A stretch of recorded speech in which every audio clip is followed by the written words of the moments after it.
Chapter 486. How do you feel? Sulen asked with a smile. My body is full of power. I think I can punch through the wall here.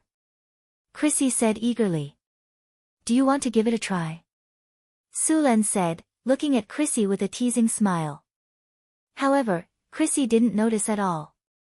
She nodded and agreed. Sulen took Chrissy to the training ground of the Wizard Tower, and then the two stood in the middle of the training ground. Chrissy was a warlock and a part-time assassin. As soon as she stood still, she attacked.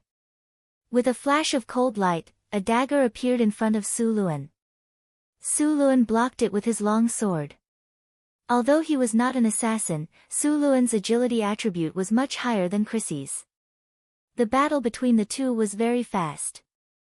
In the eyes of others, there were afterimages quickly appearing on the battlefield, and only when they collided did sparks burst out. Chris surrounded Sulen and kept attacking.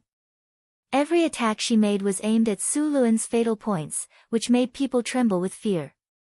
Bang! Sulen blocked Chrissy's attack again. The cold light on the dagger was less than a centimeter away from Sulen's throat. However, a huge force came from the dagger, and Chrissy's body flew backward at an even faster speed. She then smashed into the wall beside her. Ouch! It hurts. I'm done, Chris said as she rubbed her aching back. I'm an assassin, but my dexterity isn't as high as yours.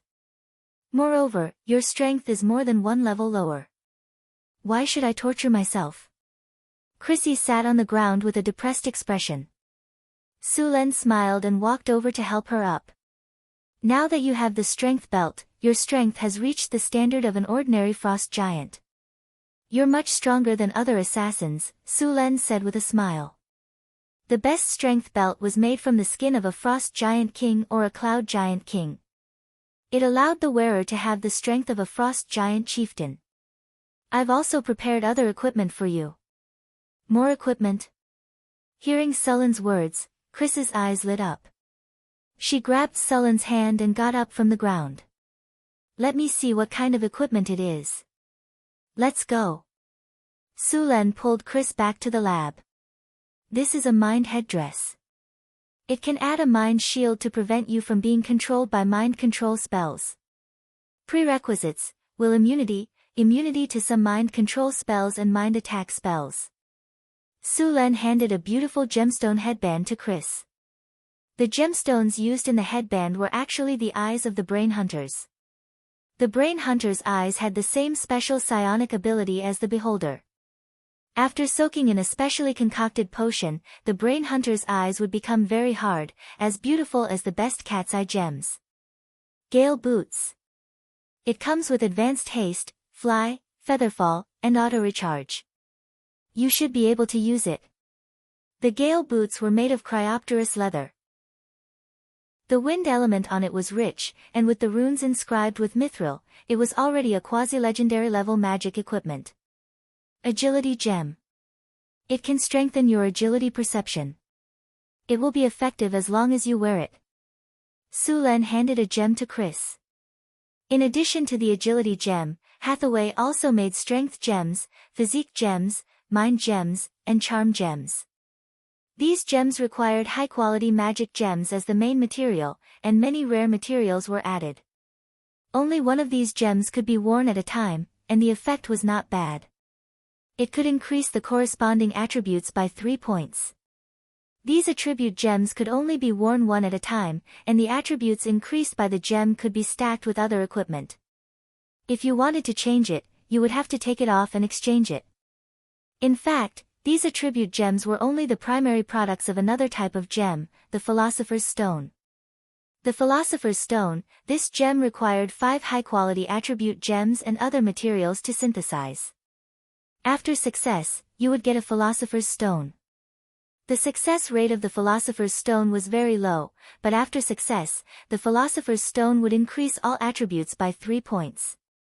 It was a pity that Hathaway hadn't made it yet. Shadow Cloak, with a high-level invisibility spell. It can strengthen stealth and shadow at the same time. It can summon a mirror image. The mirror image is exactly the same as the original, but the damage is only 1/5 of the original.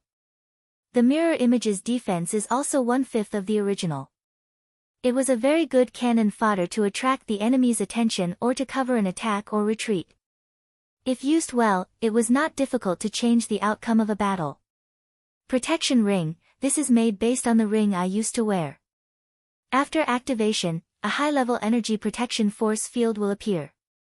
Anti-magic ring. After wearing it, it can increase magic resistance. It is very valuable against wizards. Beside him, Chris was dazzled, her face full of shock.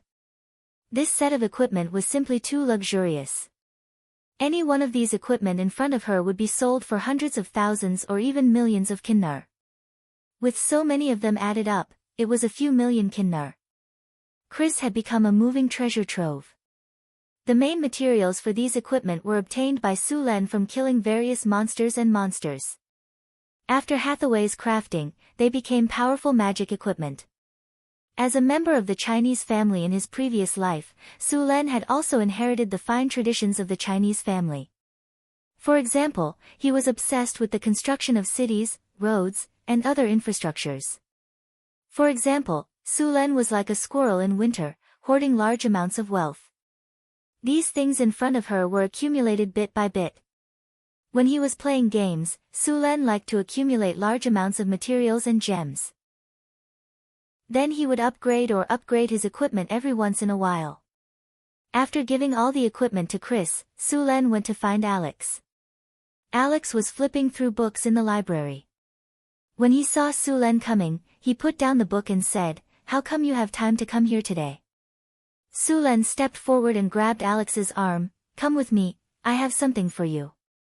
Su Len pulled Alex to the lab. In the lab, as soon as Alex entered, he was attracted by a luxurious mage robe. The appearance of the equipment made by Hathaway was basically designed by Su Len.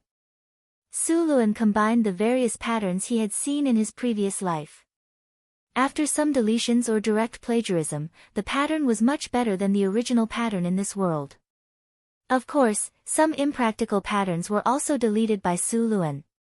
This is the Starry Sky robe.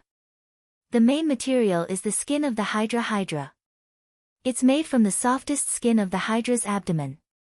The gold and silver threads on it are made from adamantine and mithril. Although the skin of the Hydra's abdomen is not as tough as the other parts, it's still tougher than normal fur. The softness is also very suitable. It's a good material for inner armor or wizard robes. The wizard robe in front of Alex was in the style of a windbreaker. It was very luxurious, and the tall Alex looked very beautiful in it. Is it beautiful? It's so beautiful. Alex stared at the wizard robe in front of him without blinking. Try it on. Su Len smiled. Okay. Alex did not refuse. He stepped forward and put on the wizard robe. This wizard robe is called the Starry Sky robe. It comes with spell maximization and mana reconstruction, metamagic abilities. At the same time, it can greatly increase your mana recovery speed. Magic resistance is 25. There are also advanced chain of accidents and spell sequences on it. It can increase the casting speed, reduce the casting difficulty, and shorten the casting time. Many spells that would take you a second or 2 to 3 seconds to cast will take a lot less time with this Starry Sky magic robe. Some spells can even be cast instantly. Chain of accidents and spell sequences will need to be input and set by you. When the time comes, you just need to prepare according to your fighting style. The wizard robe also comes with flash spells, advanced invisibility spells, flight spells, advanced mage armor, and advanced energy defensive force field. There's also the life-saving spell, Banish. Banish was a spell that did not have any attacking power. The only use of this spell was to instantly send an object into a different dimension. In this different dimension, the object would not be able to move, and at the same time, it would not be able to be attacked. It would only come out of the different dimension when the time came. This Banish was very similar to the Time Dragon's Time Banish. It was said that this spell was made to imitate the Time Dragon's Time Banish. Time Banish, the Time Dragon's innate ability. It can directly throw the enemy out of time. The creature will completely disappear and be unable to move. Of course, others will not be able to attack it until its existence is recaptured by time. In other words, it will appear in the near future. During this process, the existence of the opponent can be said to have completely disappeared. During this time, everything about the subject will be stopped, and even their thoughts will be stagnant. Of course, Banish was not so powerful. It could only send the person into a different dimension for a period of time. It would not stop their thoughts. The duration was 30 seconds. It could be used to escape or trap the enemy. What do you think? That's great. Alex said happily. The robe is beautiful. The spells on it are also great. As long as you like it. Sulen shrugged. Here's something for you. Look at this staff. Sulen took out a staff. Suluan had used a branch of a nature oak tree for this staff, and had carved a large number of magic patterns on it. This staff could store a level 8 spell, a level 7 spell, and 2 level 6 spells. At the same time, it could reduce the casting difficulty and mana consumption. It was blessed with the metamagic ability, Spell Penetration. Chapter 487. Sulen was busy preparing equipment for Chris and Alex to enhance their strength, and Hathaway was no exception. Compared to Chris and Alex's equipment, Hathaway's equipment was more powerful. Alex's Starry Sky robe was actually a simplified version of Hathaway's Sage Robe of Wisdom. Not only did it have all the power of the Starry Sky robe, but it also had many supreme magic skills that were at the legend level. As for the magic staff, the nature oak was now in its growth stage, and its branches could not be used to make legendary magic staffs. Originally, the Hydra's spine could be used to make legendary magic staffs, but this kind of spine material was more suitable for necromancy and voodoo spells. It was not suitable for Hathaway's prophecy, incantation, and evocation spells. Ordinary magic staffs had almost no effect on Hathaway. Hathaway's magic staff was still the one she made before, and its effect on her could only be said to be better than nothing. Northern Wilderness, Ruins Valley, Kobold Camp. Under Sullen's deliberate indulgence, this kobold camp already had more than 2,000 kobolds and goblins. These monsters were now all believers of the evil god of the Heartless. After more than half a year of development, this place had become the evil god of the Heartless headquarters. This fruit had now matured, and Sulen was ready to harvest it. The ice and snow had melted, and Sulen set off with an army from the northern battlefront city, accompanied by Chris and Alex. As for Hathaway, she still stayed in the wizard tower to cooperate with them. These slender rogues quickly disappeared in front of people's eyes. "Sir, there are no enemies. We have arrived at the predetermined location. Hide here. From now on, you can only enter and not leave," Sulen said coldly. Ever since the kobolds were allowed to live in the valley, Sulen had never relaxed his surveillance of them. A large number of harpies were keeping a close eye on the valley. Because of the arrival of winter, all the kobolds who were out had returned to the valley to spend the winter. The valley was surrounded by mountains on 3 sides, and there was only one exit. The mountains blocked the cold wind, so the winter here wasn't too cold. Moreover, there was a spring in the valley, and there was land for farming. It could be said that as long as the entrance was sealed, it would be a paradise. Of course, the space in this valley was limited. It could only accommodate 2,000 to 3,000 people at most. Sulen came to the outskirts of the valley and looked at the kobolds who were preparing for the ritual. He didn't bring a lot of soldiers with him this time. There were only 300 of them, but they weren't weak at all. There were 100 half-elf archers, 100 barbarian warriors, and 100 spear guards. After 3 years of development, Sullen's current guards had already been replaced by the formation breaker.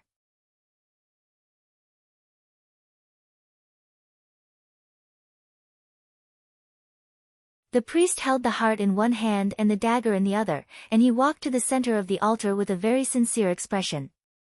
He then carefully placed the heart on the dark red stone platform.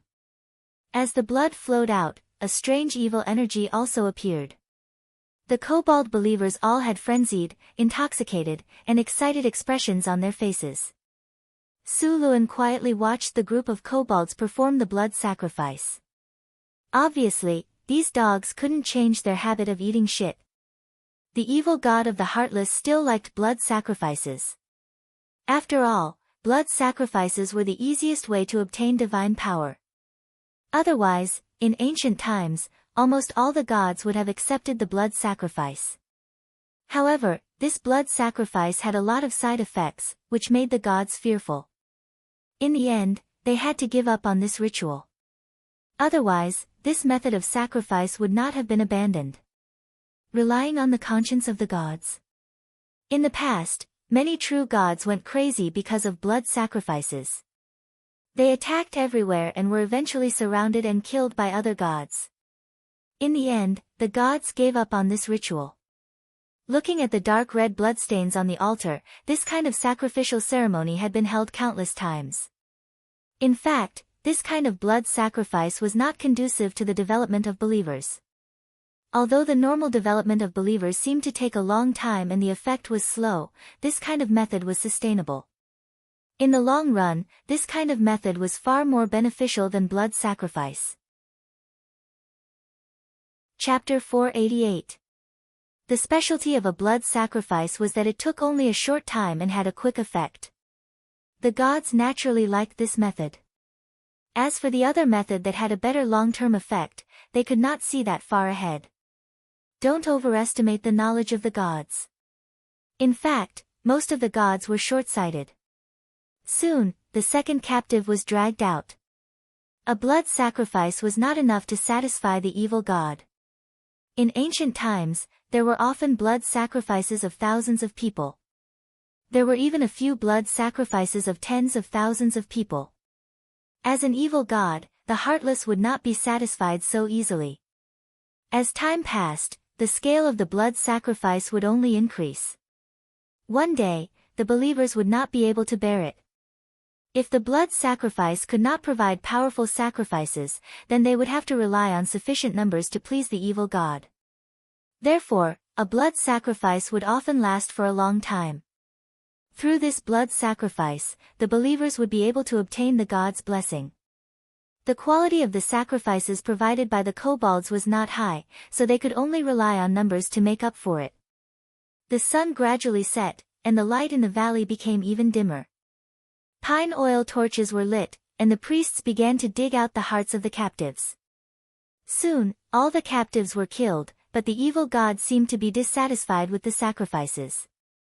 The entire altar was shrouded in an eerie and terrifying aura. The invisible pressure made the kobolds tremble. The evil god was not an obedient child.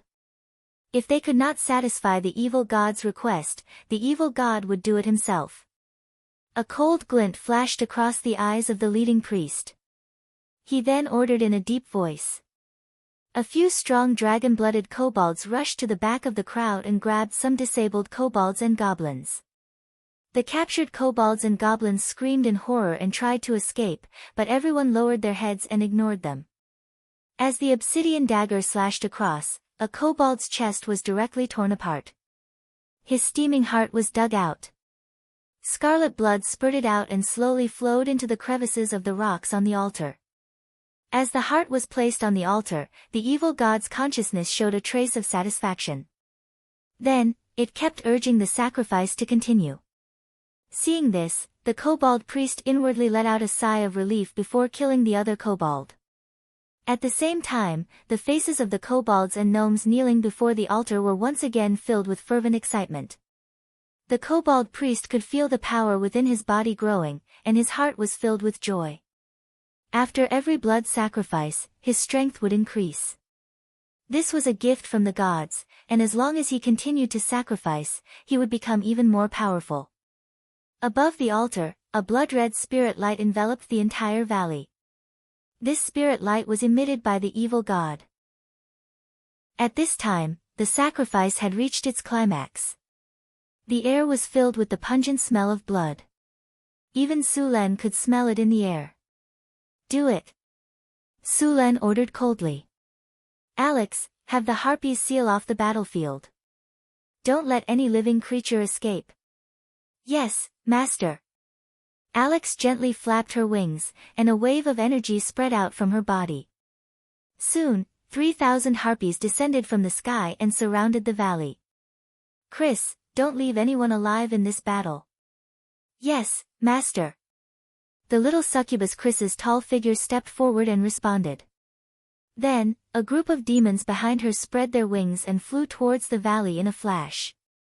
The northern battlefront city's army, which had already been prepared, began to move. Arrows rained down from the earth walls at the entrance of the valley. The kobolds patrolling the area were shot into hedgehogs before they could even react. The leading kobold with dragon blood was the focus of attention. At least 20 arrows pierced through its 2-meter-tall body. Blood flowed everywhere, and this kobold with dragon blood fell to the ground dead before he could even make a sound. The barbarian warriors covered in armor all roared and charged forward with their giant axes. These barbarians directly activated charge and rushed towards the earth walls at the entrance of the valley like tanks. Then, they jumped and smashed through the gate. The stronger ones even smashed through the walls made of stone, wood, and clay. The first line of defense built by the kobolds only lasted for a minute before it was completely destroyed. Frantic shouts came from the valley, and the sound of the collision startled the kobolds who were in the middle of the sacrificial ritual. The evil god Heartless also sensed something, and it roared furiously. Then, all the kobolds turned their heads to look. In the next second, the kobolds also roared furiously, grabbed their weapons, and rushed toward the entrance of the valley. Pang pang pang. As the sound of bowstrings rang out, sharp arrows fell from the sky, instantly pinning the charging kobold gnomes to the ground. Blood flowed everywhere. Spinning slash. Blood and flesh flew everywhere, and colorful organs fell everywhere. The blood made the barbarian warriors even more excited. Many of the barbarian warriors' eyes were bloodshot, and they directly activated Berserk. Their already tall bodies grew even taller, and the axes in their hands were like wheat being reaped. They killed all the kobolds and goblins that rushed up. Teams of spear guards followed closely behind. These spear guards wore fine iron armor and held spears in their hands. They lined up in a neat formation and pushed forward uniformly. After the kobolds and goblins collided with the spear guards, it was like a tide crashing into a reef. Bright red blood splashed like waves, and the enemies were directly stabbed to death in front of the spear formation. Lightning spear. A bolt of lightning appeared in Sullen's hand, and then a bright bolt of lightning was thrown out by Sulen. The lightning instantly hit the kobold priest on the altar. The powerful lightning power instantly hit the priest's chest, and a bowl-sized hole appeared in his chest. The powerful lightning power turned the area around the wound into a pile of charcoal. These kobold wizards were also priests, so who knew if they had some strange spells? So Sulen took care of these people first. Lightning flashed, and then a few more bolts of lightning shot out. The dozen priests around the altar were just about to attack, but they were all covered by the lightning. A series of crackling sounds came, and these kobold priests were directly turned into piles of charcoal. Their corpses fell down one by one, and blood kept flowing out. The blood then seeped into the altar. There were sounds of killing all around, and kobolds and goblins were killed one after another. Because Sulen gave the order to kill, these people did not plan to take any prisoners. Everywhere they went, there was a rain of blood. Blood sprayed on the ground, and then slowly flowed under the influence of a strange power. The blood slowly gathered towards the altar as if it had a life of its own. Fortunately, the battlefield was in chaos, and no one noticed this problem. Hundreds and thousands of people died, and a large amount of blood gathered. The air was filled with the thick smell of blood. Nimble half-elven archers nimbly jumped onto the roofs and shot at the enemies. Quick, take the high ground. Archers, focus on suppressing the enemies. Break their formation, don't give them a chance to regroup. Waves of shouts sounded, and arrows rained down. The kobolds that were just about to gather into a formation were once again heavily injured. The half-elven archers shot very quickly. One of the older half-elves held 6 arrows in one hand, and in a short 2 seconds, he shot out 7 or 8 arrows in one breath. The kobolds that he aimed at fell one by one. One of the dragon-blood dog-headed men roared and grabbed a heavy metal shield and charged forward, wanting to get close to the archers. This powerful dragon-blood kobold was very fast. The archers immediately focused their fire on it. However, this dragon-blood kobold's reaction was very fast, and the shield in its hand was very large. It easily blocked those arrows. With the protection of the other kobolds, this dragon-blood kobold was very fast. Seeing that it was less than 10 meters away from the archers, the older half-elven archer's eyes narrowed, and his gaze became as sharp as an eagle's. Then, a scorching energy shot out from his bow. Flame arrow. Boom! The flame arrow was like a cannonball that flew over in an instant, and then directly hit the dragon-blood kobold. The shield in the kobold's hand was instantly blown to pieces, and the high temperature directly melted the metal shield. The kobold hiding behind the shield was directly blown away, and his entire body turned into a ball of fire. After the death of this kobold, the morale of the kobolds in the surroundings collapsed, and they turned to run. The battlefield was completely one-sided, and the kobolds and goblins suffered heavy casualties. Large amounts of blood gathered on the altar, and the evil energy on the altar became stronger and stronger. Now that the battle had reached this stage, the kobolds had long since collapsed. Many kobolds wanted to surrender, but they were immediately killed. Seeing this, the remaining kobolds started to run. However, there was only one exit in the valley, and they had nowhere to run. As the kobolds suffered heavy casualties, the evil energy quickly grew, and an evil spirit chi spread out from the altar. The evil spirit chi swept out, and in Sullen's eyes, the souls of the kobolds that had been killed were sucked in, and a shocking power quickly gathered. A powerful energy fluctuation appeared, and this energy tore through space, and a black shadow forcibly squeezed in. As the black shadow appeared, the blood on the altar instantly fused into the black shadow's body. Chapter 489. Boom! Soul energy surged, and a large amount of blood gathered. The original altar suddenly shattered, and a tall figure appeared there. Everyone, retreat to the exit of the valley immediately. Sulen immediately said after seeing the bloody figure. The next battle is no longer something you can interfere with. At this time, Sulen had already descended from midair. Lightning flashed on his body, and the storm halberd appeared in his hand. Powerful lightning power filled the air, and lightning snakes flashed through the air. Thunderstorm skill. The dazzling lightning cut through the night sky, and a bolt of lightning as thick as a bucket fell from the sky, instantly hitting the bloody figure that was constantly churning. Blood splattered, and lightning shot in all directions. A large amount of blood evaporated, and a 3-meter-tall figure appeared in front of them. You deserve to die. A roar was heard, followed by a powerful evil energy that instantly burst out. Sulen felt his body sink. Ding, affected by blasphemy power, ding, affected by evil spirit energy, lightning surged, and Sullen's body was shrouded in a layer of lightning energy. Then, a powerful lightning power erupted from Sullen's body. Thunder domain. Endless lightning appeared in Sullen's eyes. At this time, Sulen was like the incarnation of lightning. Seeing the blood-red figure in front of him, Suluan didn't have to guess to know that it was the evil god known as the Heartless. Although it wasn't his real body, he had already injected most of his power into this incarnation. Gods were afraid of death, and very few gods would take the initiative to leave their divine kingdom with their true body. This evil god in front of him had put in a lot of effort this time. Although it was not his true body, the incarnation was not an ordinary incarnation. If this incarnation died, the evil god's strength would plummet, and he would suffer heavy losses. Seeing this incarnation, Sulen was not too surprised. After all, he had already prepared for this situation. As an evil god, although not a true god, his combat power was far beyond that of a legendary expert.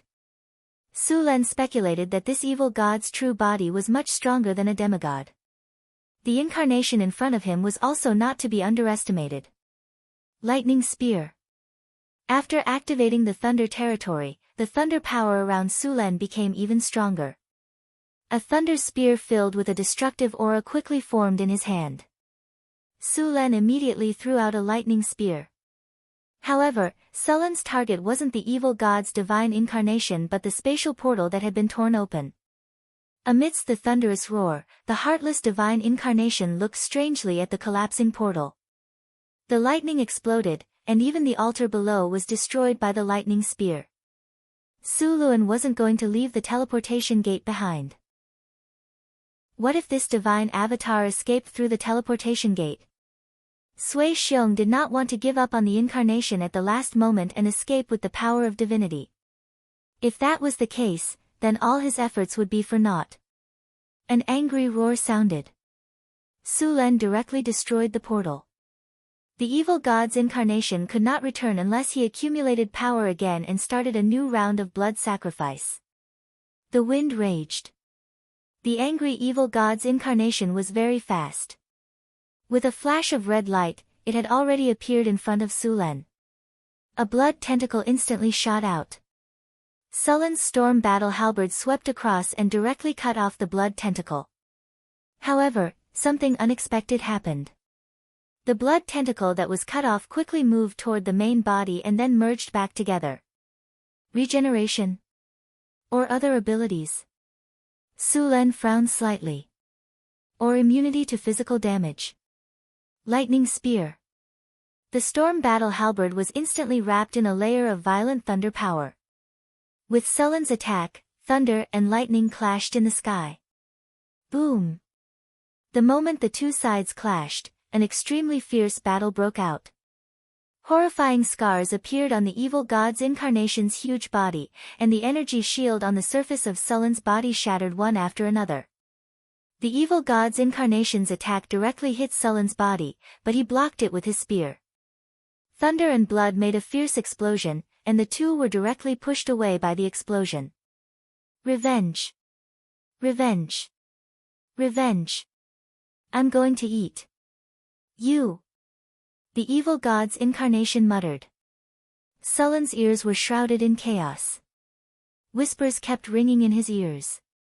These noisy voices seemed to ignore space and appeared directly in his mind, constantly disturbing his mind. Sulen frowned.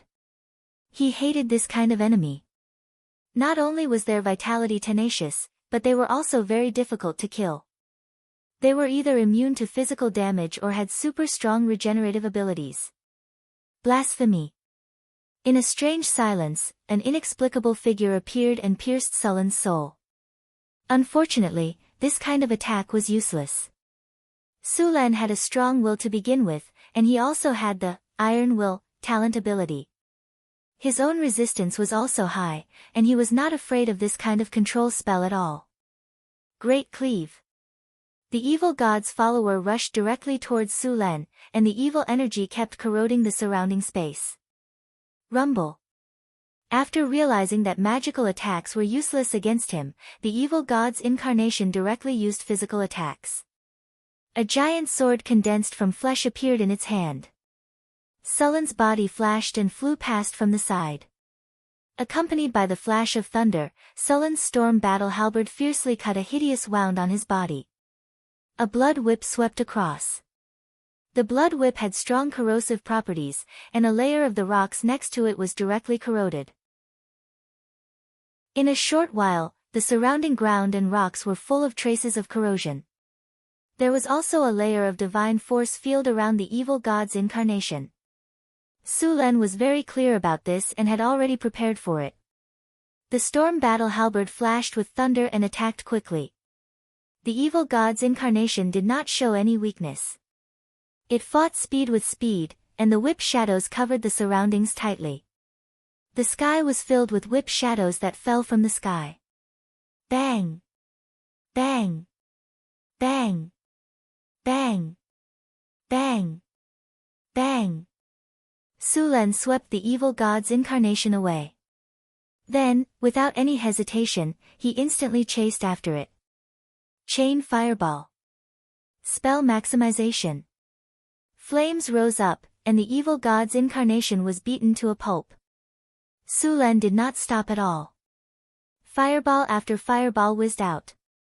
In the deafening explosion, the evil god's incarnation in front of him became smaller and smaller, and the energy layer on the surface of its body became shaky. The evil god's incarnation was originally an amalgamation of chaotic evil power. Later on, it received a large number of blood sacrifices, and its consciousness became even more chaotic and crazy. In the face of Su-Len's attacks, it did not dodge at all. It directly rushed forward. With a flash of blood, it was already in front of Su-Len.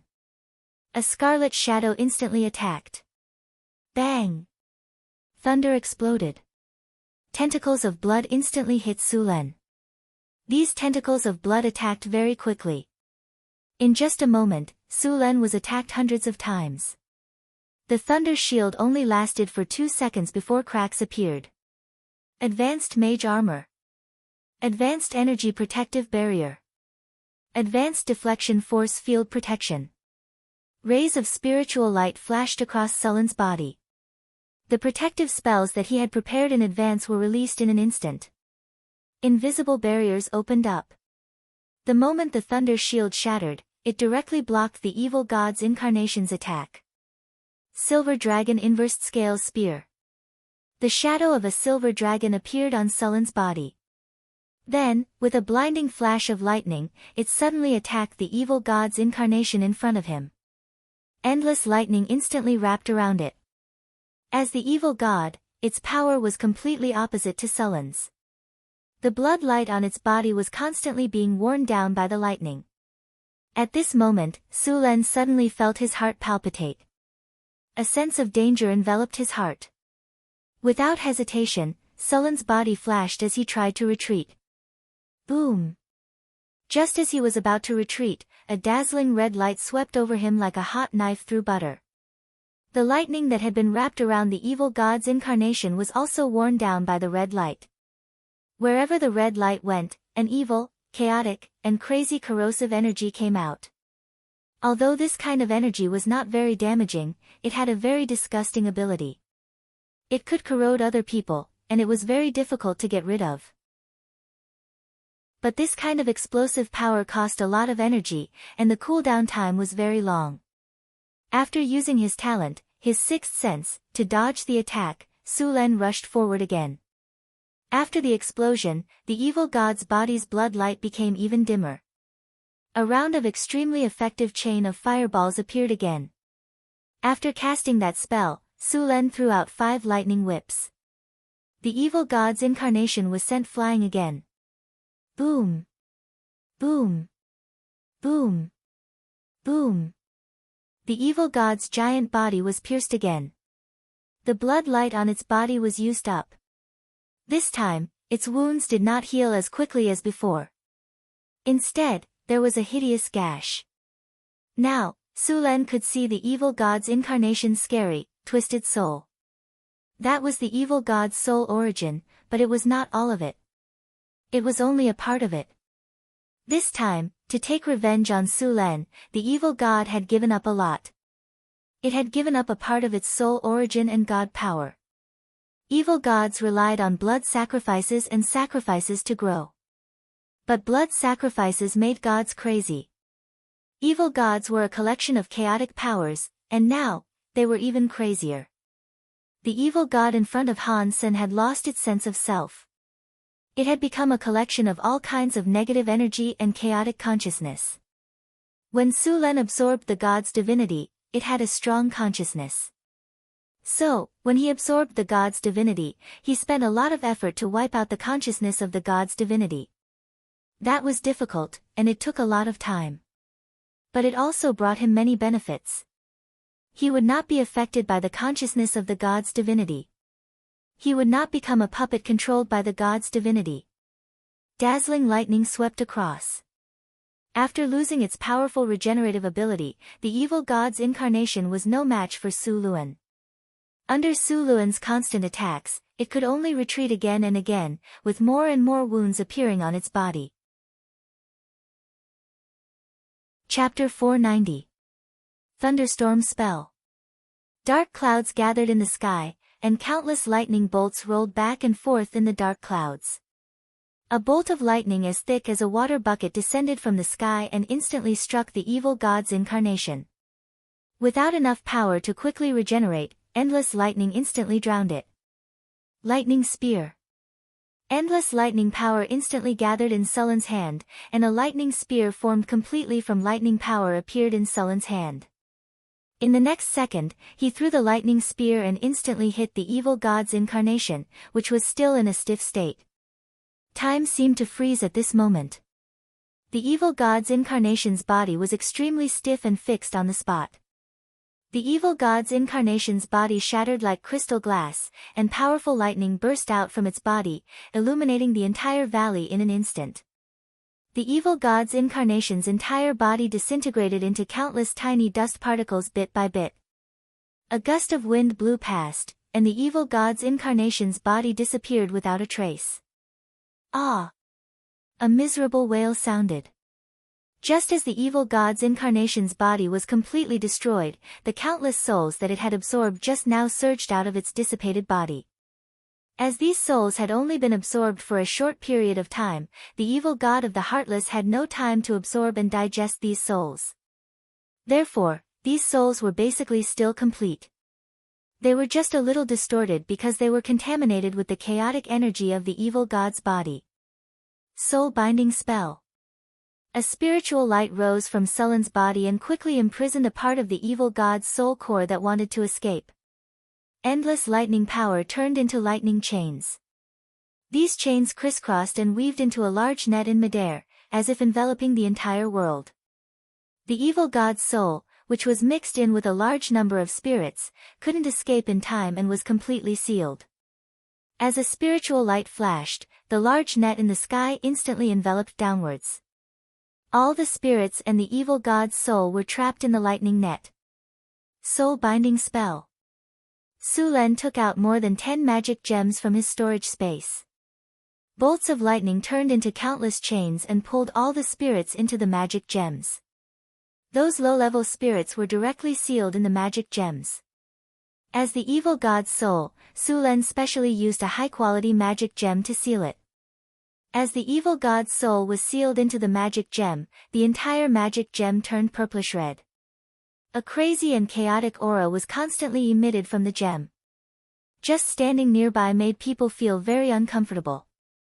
Sulen snapped his fingers, and the soul crystals floating in the air fell into his palm. Ding! The battle is over. Congratulations, host. You have successfully killed the evil god Heartless Divine Incarnation. You have received 368,000 experience points. You have obtained 30 high-quality magic gems.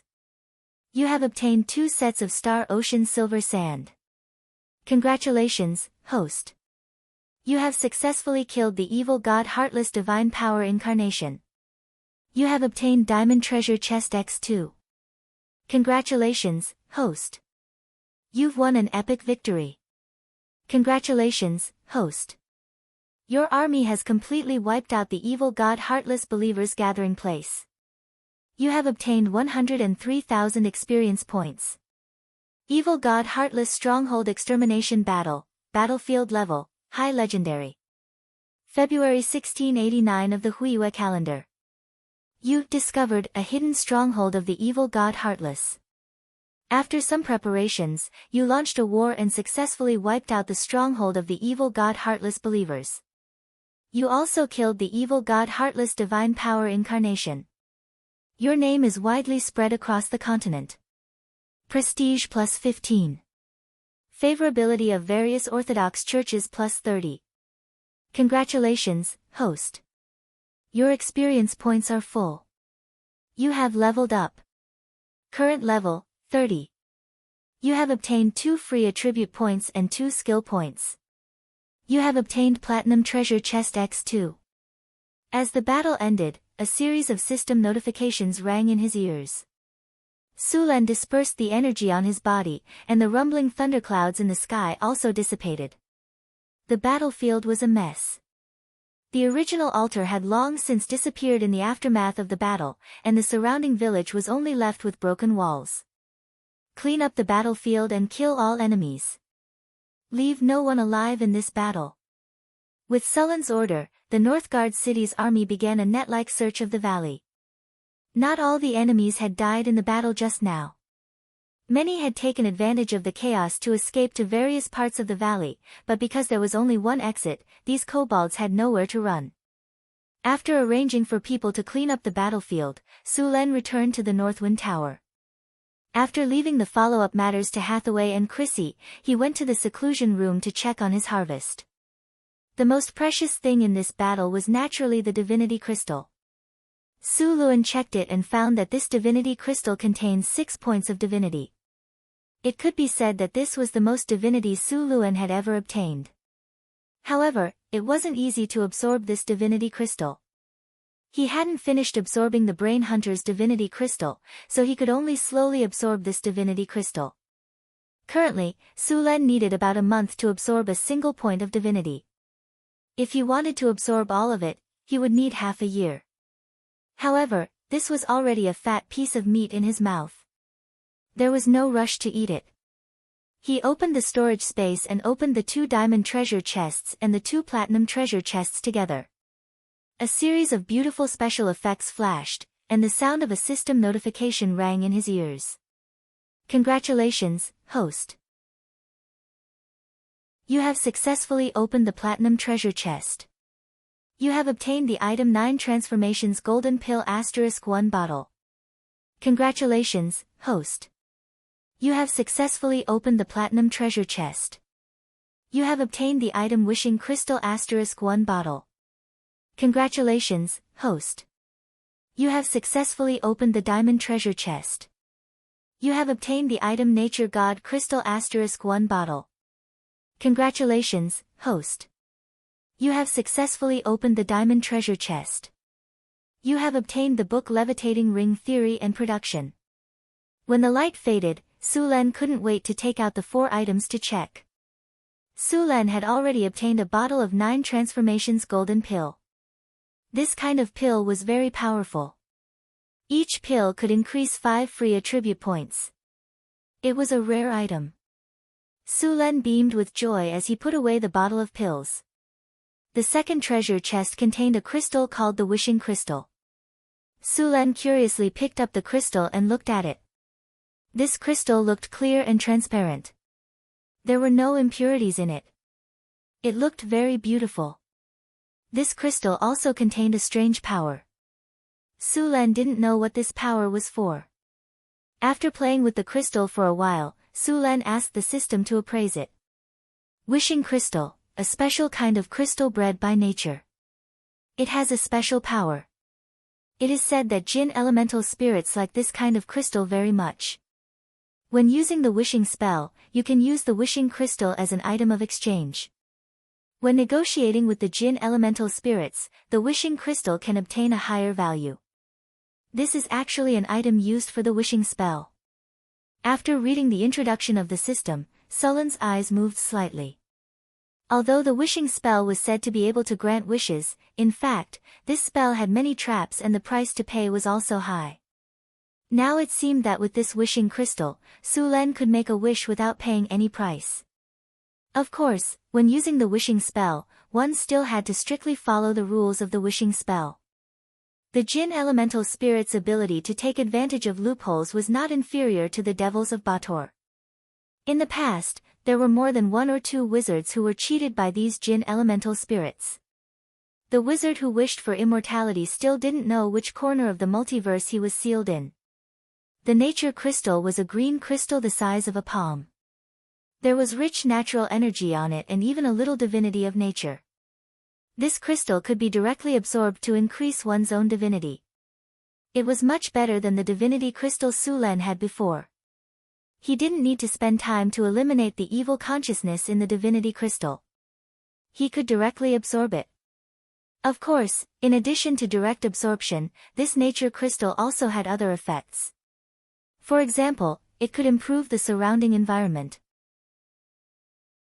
It could also be used to purify the power of pollution and chaos in the divinity crystal in Sullen's hand.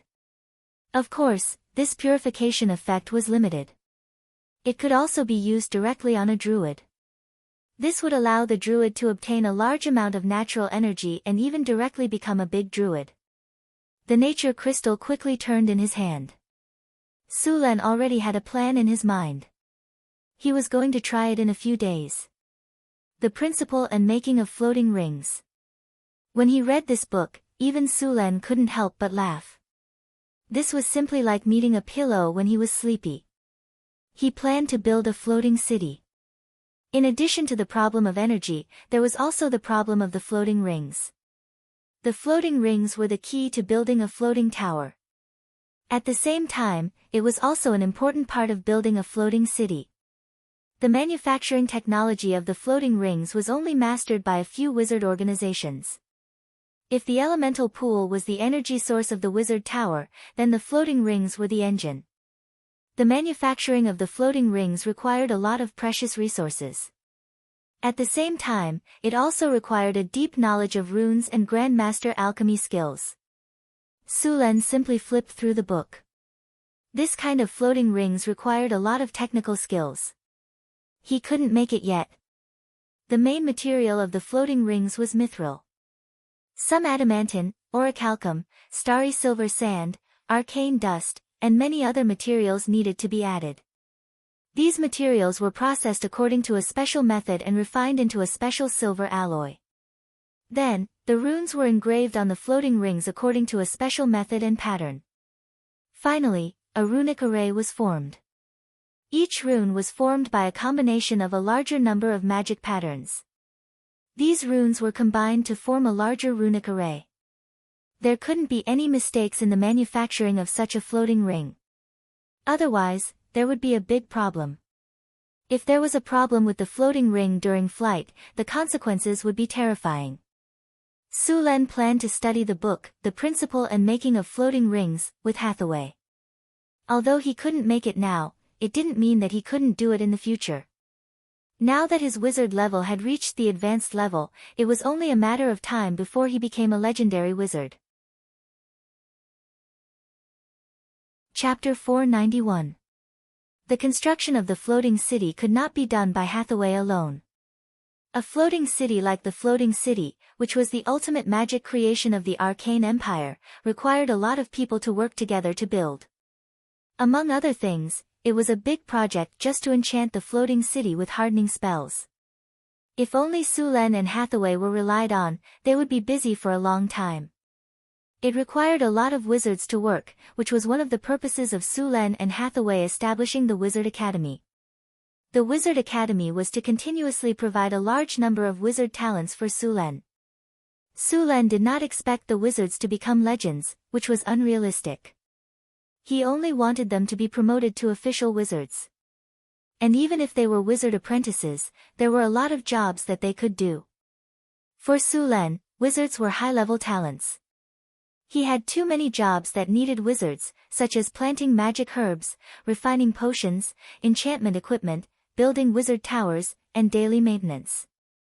If it were not for the lack of manpower, Sulen would not have made the golem factory automatic. As for the way the black wizards cultivated their apprentices, in Sulen's opinion, it was a complete waste. Those who were strong and talented would learn. Those who were good at fighting would be arranged to become combat wizards. Those who were not good at fighting would be responsible for various logistics work. Those who were not talented could be planted with magic plants. In short, in Sulen's opinion, these wizards were all labor. The way the black wizards cultivated their apprentices was only brave and fierce. They might be strong for a while, but in the long run, they were far less developed than Sulen's way. Sulen's way would snowball and become stronger in the future. Moreover, the black wizards' way of cultivating their apprentices had a high chance of backfiring. That was why he used the black wizards' way of cultivating their apprentices. Sulen put away The Principle and Making of the Floating Ring, and took out the 9 transformation golden pill. His only attribute value was charm, which had not reached 50. The 2 free attribute points that he got from the upgrade were directly added to charm. Sullen's charm value increased to 35 points. Then he took 3 more 9 transformation golden pills and got 15 free attribute points. After adding all these points to charm, Sullen's charm value also reached 50 points. The increase in charm was a little different from other attributes. There seemed to be no change after moving his body, but Sulen felt that the elemental energy around him seemed to have become closer to him. With a snap of his fingers, a water ball appeared in front of him. Then the water ball turned into a mirror, and Sullen's appearance was reflected. The facial features of the figure in the mirror did not change much from before, but there were slight adjustments and refinements. His face was bright and clean, and his facial features were handsome and angular. His eyes were dark and deep, like a pair of black gemstones with a charming luster. His eyebrows were straight, his lips were red, and his teeth were white. His eyes were bright and clear, and his figure was elegant and graceful. His neck was long and slender, and his skin was white. This was not a human. Even if a god descended, it would not be better than this. Sure enough, I've become more handsome. Looking at himself in the mirror, Sulen was not surprised. This was his true appearance. Charm was not only about appearance, but also about elemental energy. Sure enough, even elemental energy was close to those who were good-looking. Sulen left the seclusion room and went to the astrology platform. He gave the book he got this time to her to study, then took Chris and Alex to the secret plane. He had gained a lot of good things this time, and he had already made a decision. He now had 3 divinity crystals in his hands. One of them was from the Brain Hunter, which only had 1 divinity left. The divinity crystal he got from killing the Heartless Incarnation had 6 divinity points, and the nature crystal he got from opening the treasure chest contained 2 divinity points. In total, he had 9 divinity points. The nature crystal had other uses, and Sulen could not absorb the remaining divinity for the time being, so he planned to let his maids use it. Sulen now had 9 divinity points, and he would reach the first critical point after absorbing 1 more divinity. He planned to distribute the remaining 6 divinity points to each of them first. Chris, Alex, this is for you. Sulen handed them 2 magic gems that emitted evil energy fluctuations. These 2 magic gems were sealed by the divinity that Sulen had extracted from the divinity crystal left behind by the evil god. Divinity crystal. Chris and Alex exclaimed in surprise when they saw the faint golden gems in Sulen's hands. Yes, divinity crystal. Sulen nodded. Although these are divinity crystals, the remnant consciousness in the divinity has not been cleaned up. When you absorb the divinity, you must remove the remnant consciousness, energy, and so on. If you don't want to be affected by the remnant consciousness in the divinity, it's best to clean it up before absorbing it. As soon as Sulen finished speaking, Chris and Alex grabbed the divinity crystals in his hands. In fact, both of them were divine creatures, and it was much more convenient for them to absorb divinity than for Sulen. Abyssal demons were actually creatures of the same level as angels. The strength of those demon lords in the abyss was comparable to that of the gods. Otherwise, abyssal demons would have courted death everywhere and caused trouble until now. Basically, as long as it was a secondary demon lord, there would more or less be some divinity on them. It was just that the divinity on a demon's body contained a lot of negative energy and all kinds of chaotic consciousness. If Chris wanted to advance, she would need to obtain the succubus queen's blessing and obtain the qualifications of an honorary nun. Of course, Chris would have to return to the abyss. Of course, Suluan would not let Chris return to the abyss, let alone let her accept the succubus queen's blessing. The succubus queen's blessing was not easy to obtain. The succubus queen, who was as beautiful as a delicate datura flower, was one of the most dangerous demons in the abyss. This bitch was known as the most dangerous woman in the abyss along with the spider queen Lolth of the infernal realm. Without the succubus queen's blessing, it was not impossible for a succubus to advance her bloodline. This required the power of divinity. As the most powerful force in the multiverse, divinity had many miraculous powers. It was not difficult for the little succubus Chris to advance to legend. Compared to Chrissy, Alex's bloodline source wasn't weak either. It was just that her bloodline was too ancient. Back then, the ancient gods had either fallen, gone missing, or gone into seclusion. Alex's bloodline was already very thin. If it weren't for the reversion of her bloodline, she would still be a harpy and not a winged person. Bloodline was Alex's advantage, but also her limitation. Fortunately, Alex was a wizard. Otherwise, if she wanted to advance, she would have to rely on her bloodline. It was just that her bloodline potential was almost exhausted. If she wanted to advance her bloodline again, she would have to rely on divinity. After Su Luan gave the two of them the divinity crystal stones, Chris and Alex each found a place to go into seclusion. A little divinity crystal stone was not enough for them to directly advance, but it could make it easier for them to advance. Hidden Realm, Nature Oak. After a period of growth, the oak had grown to a height of more than 20 meters. As soon as Su Len arrived, he could feel a strong natural aura. The tall oak swayed gently when the wind blew. Su Luan took out a Nature Divine Crystal. He intended to use this Nature Divine Crystal on this Nature Oak tree. Even if a mortal absorbed the power of divinity, they would be able to transcend mortality and obtain great power. If the Nature Oak absorbed the divinity, it would also be reborn. Of course, some preparations would be needed before this could happen. The Nature Oak was located in the Hidden Realm. Su Len had divided it into a special sealed space. Su Len took out his tools and began to build a magic circle on the ground. The level of the spell he planned to cast was a bit high, so it could not be cast without a magic circle. After learning from Hathaway for a while, Su Len had fixed his own shortcomings. Building a magic circle was not too difficult for him.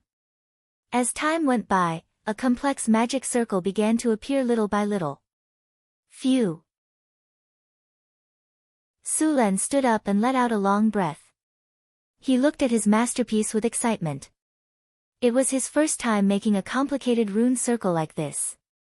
Looks like I'm quite talented. Normal wizards can't do this. Su Len stretched his wrist and put away his tools proudly. After finishing, Su Len took out a magic staff and stood in the center of the circle. Tower Spirit 1. Connect to the energy channel. Open the elemental pool. Powerful elemental energy gushed out from the elemental pool. The energy channel glowed faintly. Su Len gently inserted the magic staff into the center of the circle. A powerful energy suddenly appeared around Su Len. Wish! Bright light burst out from the circle. A powerful energy rushed into Su Len's body, and a melodious ancient chant sounded. As the spell ended, a terrible pressure shrouded the place. This kind of coercion made Su Luan feel a strong pressure. With the appearance of a magic aura, a high-space portal opened in midair. The next second, the portal reflected the light of divinity. A creature full of power and divinity appeared in front of him. Su Len narrowed his eyes. The figure in front of him was a tall wind elemental. She looked like a woman. She looked like a genie in a magic lamp. She held a quill pen and a contract in her hand. After seeing Su Len, she asked calmly, "Did you summon me?" "A demigod who is about to advance." "What wish do you have? Or what wish do you want to fulfill?" "As long as it's reasonable, it can be fulfilled." "A djinn, at least a djinn at the level of a god." Su Len was stunned for a moment. Then he reacted. He was a high-grade legend. At the same time, he also had divinity. Ordinary djinn at the level of a demigod were not qualified to respond to his summons. Only a djinn at the level of a god could respond to him. Chapter 492. This was an angel of an elemental god. The effect of the prayer spell was actually to make a deal with an elemental spirit. Normally, wizards would only summon a demigod elemental spirit. Only the more powerful ones could summon an angel of an elemental god. If you were powerful enough, you could directly invite an elemental god. "Tell me your wish." The angel of an elemental god urged impatiently while Su Len was still in a daze. The wishing spell also had a time limit. If the transaction was not completed within the specified time, it would be regarded as a failure and the elemental oracle would leave directly. Su Luan could only use the wishing spell again to summon a new elemental Jinn. I hope you can give this oak tree wisdom. Su Luan pointed at the nature oak tree next to him. The angel of an elemental god looked at Su Luan strangely and said slowly, give this oak tree wisdom? This is not an easy task. Do you need me to give it that level of wisdom? If it's too high, you'll need to summon other elemental spirits. The level of a newborn baby, but also the ability to grow. Su Luan said directly. Okay, this is a contract. Write your request on it. I'll give you a hint. Don't make a mistake. The angel of an elemental god said slowly. Su Luan carefully took the contract. The material used to make the contract looked like sheepskin, but it wasn't sheepskin. Su Luan couldn't tell the specifics, but the contract had a strange power. Su Luan was very cautious about this kind of contract. Once a contract of this level was signed, the consequences would be very serious. Su Luan carefully began to check the contract again and again. These patterns on the contract need to be removed.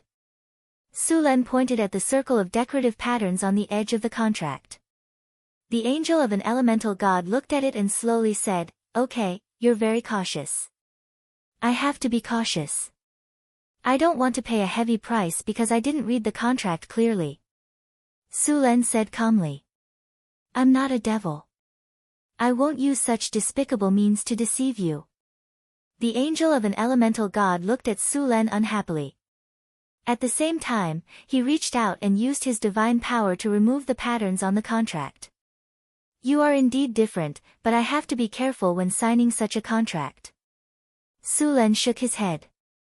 Alright, let's sign this contract according to the current standard. After saying that, Su Luan picked up the quill pen and signed his name on the contract. Alright, the elemental envoy said as she looked at the contract.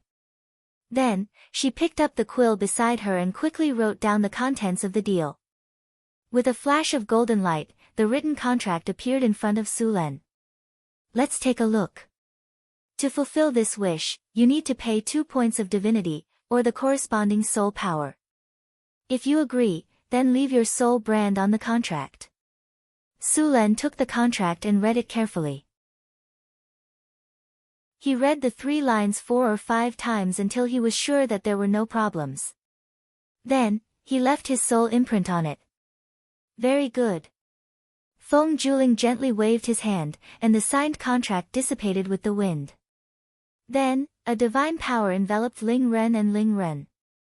Su Luan took out the wishing crystal that he had already prepared from the storage space and said, "This crystal is your reward." Feng Juling's eyes lit up. His fingers moved slightly, and a gust of wind blew. The wishing crystal in Sullen's hand flew up and fell into his hand.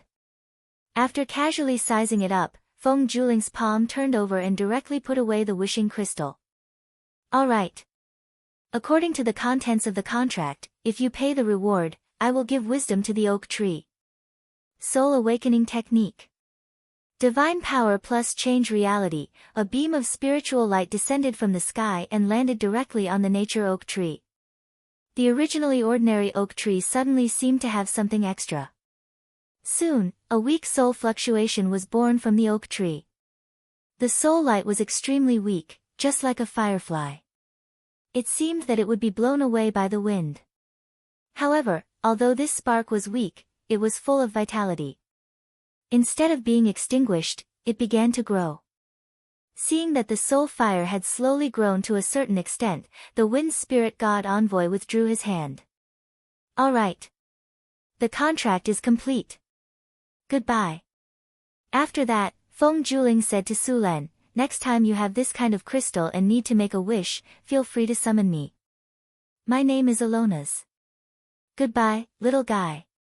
Before his voice fell, the Feng Juling turned into a whirlwind and disappeared in front of him. The powerful pressure that shrouded the surroundings also dissipated. Most of the elemental gods were neutral. They rarely paid attention to other planes. In the records of the multiverse, the only large-scale war between the elemental gods was because the demons of the abyss wanted to expand and occupy the multiverse. As a result, as soon as they came out of the abyss, the elemental gods led the four elements to beat them up and swept the abyss. After obtaining the soul awakening technique, this natural oak tree had awakened its spiritual wisdom. However, its spiritual wisdom was very low and needed to grow slowly. After awakening its spiritual wisdom, this natural oak tree was no longer an ordinary tree, but had a trace of possibility. Although it had now awakened its spiritual wisdom, the hope of growing into a tree of life or even a world tree was very slim. However, it was still possible to make it stronger. Sulen took out the nature crystal from the storage space and modified the array of the soul awakening technique. Soon, a new array appeared in front of him. Sulen stood in the middle of the new array and took out a staff. Tower Spirit 1. Connect to the energy channel. Open the elemental pool. Powerful elemental energy quickly poured in and the whole array lit up again. Sulen took a deep breath and then began to chant an incantation. Soul Awakening Technique. Elemental energy rose from Sulen's body, and then the nature crystal in Sulen's hand flew up. Powerful elemental energy gushed out from Sulen's hand and a dazzling brilliance appeared. The nature crystal then turned into a golden light and instantly integrated into the nature oak next to it. As soon as the golden light integrated into the nature oak, the 20-meter-tall nature oak seemed to be inflated and began to grow rapidly. The surrounding elemental energy was instantly sucked away. Seeing this, Sulen immediately ordered Tower Spirit 1 to open the energy channel. Azure elemental water gushed out. With enough energy, the oak tree grew rapidly. In the blink of an eye, the oak tree had grown to 25 meters tall. With the addition of a large amount of elemental water, the oak tree continued to grow rapidly, but it had slowed down. As time passed, the oak tree finally stopped growing after reaching a height of 30 meters. A breeze blew, and the entire nature oak shook slightly. The nature oak faintly expressed a hint of joy. Its lush branches swayed slightly as if it was greeting him. The nature oak in front of him had fused with the nature divinity and was already a divine creature. The surrounding natural energy became more and more abundant, and the environment was constantly changing. He felt an aura of growth. Even the surrounding space was beginning to be affected. A surge of energy was transmitted from the nature oak into Sulen's body. This energy was very gentle. As soon as it entered his body, it integrated with Sulen's body. This energy dissipated in his body and began to quickly repair the hidden injuries Sulen had suffered in the past. At the same time, the violent power of thunder and lightning in Sulen's body began to become gentle. Although the power of thunder and lightning was powerful, it was very violent. When Sulen used it, he would hurt himself. In the past, when Sulen used the power of thunder and lightning, his body would also be injured. Fortunately, his regeneration ability was strong. After the energy fusion just now, the originally wild and untamed power of lightning suddenly became docile. After circulating in his body, it no longer harmed his body. Even the remnant evil consciousness he had when he absorbed the divinity was dispelled by this energy. The divinity had completely integrated into his body. Feeling the changes in his lightning energy, Sulen was overjoyed. He patted the nature oak's trunk. Grow well here. No one will disturb you. The nature oak waved its trunk, and the rustling of leaves could be heard. Sulen stayed here for a while before sealing off the area again. This nature oak was still very young and weak. Its current abilities were more supportive, such as healing, purification, and accelerating the growth of plants. It would only become more powerful after it continued to grow. After sealing off the area around the nature oak, Sulen stretched his body and returned to his room in the mystery realm. At this time, Alex and Chris were already in seclusion. Sulen did not disturb them. After the two obtained the divinity, they began to remove the original consciousness of the divinity. Once the consciousness was removed, they would integrate the divinity into their bodies. The houses in the mystery realm were built with druid spells. Sullen's room was a big tree. Some people used mushrooms, some used pumpkins, and some used tree houses. All in all, the rooms were very varied. It looked like a fairy tale. After Sulen returned to his room, he also prepared to go into seclusion. With the nature oak's help, he had already absorbed the divinity. Sulen had a lot of divinity in his hands. He naturally wanted to absorb all of it as soon as possible. He was only one step away from becoming a demigod. After returning to his room, Sulen went to the training room and had Tower Spirit 1 open the energy channel. Rich elemental energy gushed out. Sulen sat on the rune circle of the training room and took out the divinity crystal. Soul extraction. A powerful energy appeared. Lightning turned into chains and shot into the divinity crystal. Lightning flashed, and the evil god's soul was slowly pulled out. P.S. Pulling out teeth is too painful. Floating Dream is going to pull out 3 wisdom teeth this time. Sob sob sob. It's so painful that I can't even write. I'll try to update every day. Chapter 493.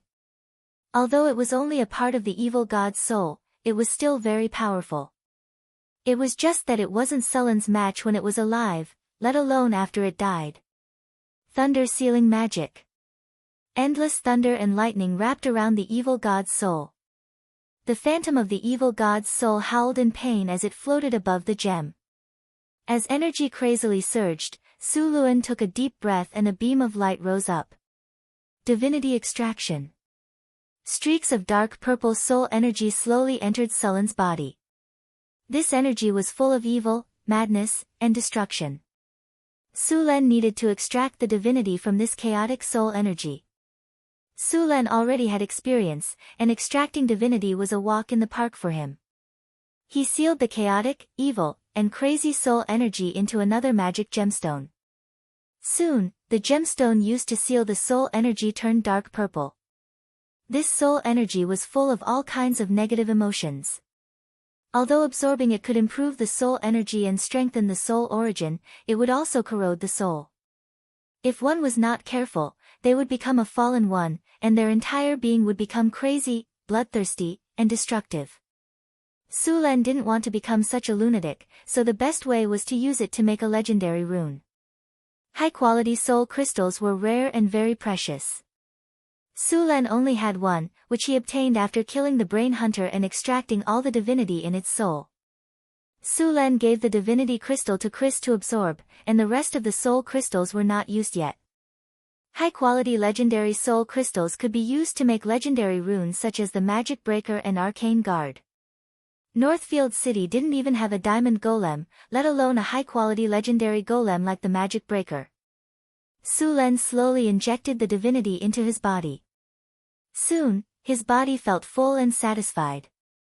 Sulen immediately stopped absorbing the divinity, and then quickly used the thunder chain to reseal the rest of the evil god's soul. After extracting the divinity, Sulen still needed to absorb some of the divinity. At the same time, he needed to erase the remnant consciousness of the divinity. This step would take a lot of time, and this kind of thing could not be rushed. After absorbing the divinity, Sullen's negative energy aura also increased a lot. There were still 4 points of divinity left in the divinity crystal in his hand, and he could only slowly absorb them later. Ding! Congratulations host, you have successfully absorbed 1 divinity. Ding! Congratulations host, your divinity has reached 10 points.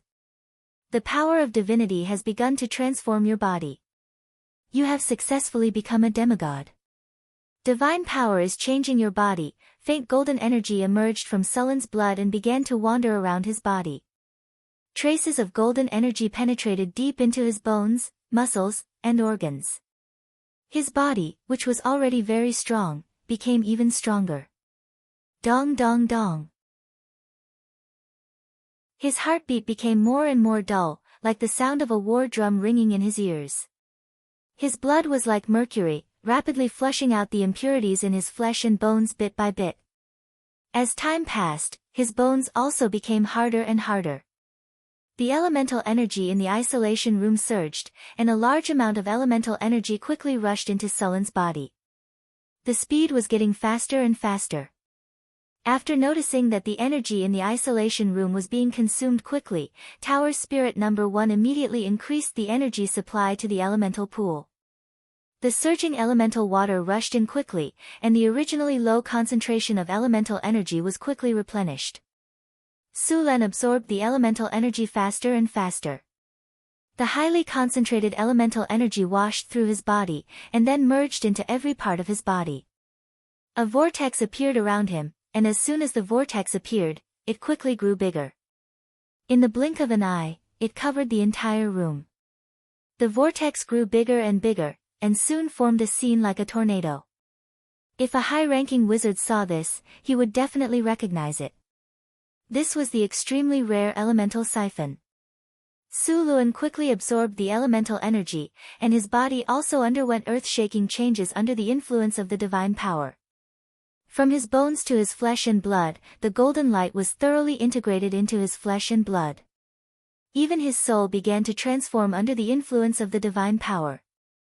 At this time, if Sullen's soul was out of his body, he would find that his original soul had become extremely solid, and his soul was also tinged with a faint golden color. A large amount of energy flowed back and forth in Sullen's body. After his soul was reconstructed, the energy rushed to his body again. The divine power not only changed his soul, but also his body. Ding! Transformation complete. Congratulations, you have successfully become a demigod. Host has successfully become a demigod. You have received the demigod talent, demigod body. Host has successfully become a demigod. You have received the demigod talent, language proficiency. Host has successfully become a demigod. You have received the demigod talent, divine transcendence. Host has successfully become a demigod. You have received the demigod talent, immortality. Congratulations, host has become a demigod. Your understanding of the Thunder territory has deepened. You have mastered more of the rule power, and your ability has been greatly improved. You have received the skill, Thunder's Fury. Host's divinity has reached 10 points. All attributes +2. The system's notifications kept ringing in his ears. Sulen slowly opened his eyes. A golden light flashed through his eyes, and the entire isolation room seemed to be lit up at that moment. As he woke up, the elemental energy gradually calmed down, and the elemental siphon disappeared. Sulen opened the system interface and began to look at the changes after becoming a demigod. At the top was the demigod body. Demigod body, this is the primary form of a god's incarnation. You, who have divine power, have surpassed the realm of mortals. Your body will not be hurt by ordinary weapons, and any weapons below the extraordinary level will not hurt you. At the same time, you will not fall sick. Your resistance to poison, curses, and other negative effects will be increased by 30 points. Your resistance to spells will be increased by 30 points. Language proficiency, divine ability. After becoming a demigod, you have automatically gained the ability to read all night. You can write most languages. Your literacy +15. Language proficiency and language proficiency work together. Sulen learned most languages in an instant. All living beings had this ability. Divine transcendence, demigods have integrated themselves with the power of the law. Their bodies have transcended the racial boundary and become a new race. Your own magic ability and resistance to spells have been greatly enhanced. You are immune to spells of the third circle or below. Whether it is the effect of spells or the damage caused by spells, they will not have any effect on your body. This ability made Sulen immune to spells of the third circle and below. With Sullen's high resistance to spells and magic defense, even a fourth circle spell would cause very little damage to Sulen. This ability was the ability of divinity. Legend had it that the gods with great divine power were immune to spells of the seventh circle and below. Immortality. After obtaining enough divinity, the mortal body will be transformed. Your lifespan will be greatly enhanced. Your life will be greatly strengthened. You will not age, and your physical fitness will always be in a state of abundance. The state of immortality did not mean immortality. Immortality only meant that one's face and strength would not age. One's physical fitness would also be at its peak. As for aging, it would only appear when one reached the end of one's life. Immortality was the literal meaning. Those who obtained immortality would have a near-eternal lifespan. As long as they were not killed by others or died by accident, they would be able to live forever. Of course, this talent also had its drawbacks. The person who obtained this talent would age. Although this aging would be very slow, it would also affect one's combat effectiveness. Only with the two talents of immortality and immortality could one be considered truly immortal. Of course, one could still be killed. After becoming a demigod, Sullen's strength had improved again. However, if he wanted to improve further, he would need to reach 30 points of divinity. In addition to these, Sulen also received a reward of +2 to all attributes. After his attribute points reached 50, he would need to spend 3 free attribute points to increase it by 1 point. This time, the +2 to all attributes was equivalent to an increase of 10 points, which was equivalent to 30 free attribute points. If Sullen's attributes had not reached 50 before, he would have received +5 to all attributes. Of course, the upper limit was 50. Just after Sulen received +2 to all attributes, he heard the system prompt again. Congratulations, host, your strength attribute has broken through 50 points. You have received the legendary talent, Epic Strength. Congratulations, host, your physique attribute has broken through 50 points. You have received the legendary talent, Epic Physique. Congratulations, host, your agility attribute has broken through 50 points. You have received the legendary talent, Epic Agility. Congratulations, host, your spirit attribute has broken through 50 points. You have received the legendary talent, Epic Spirit.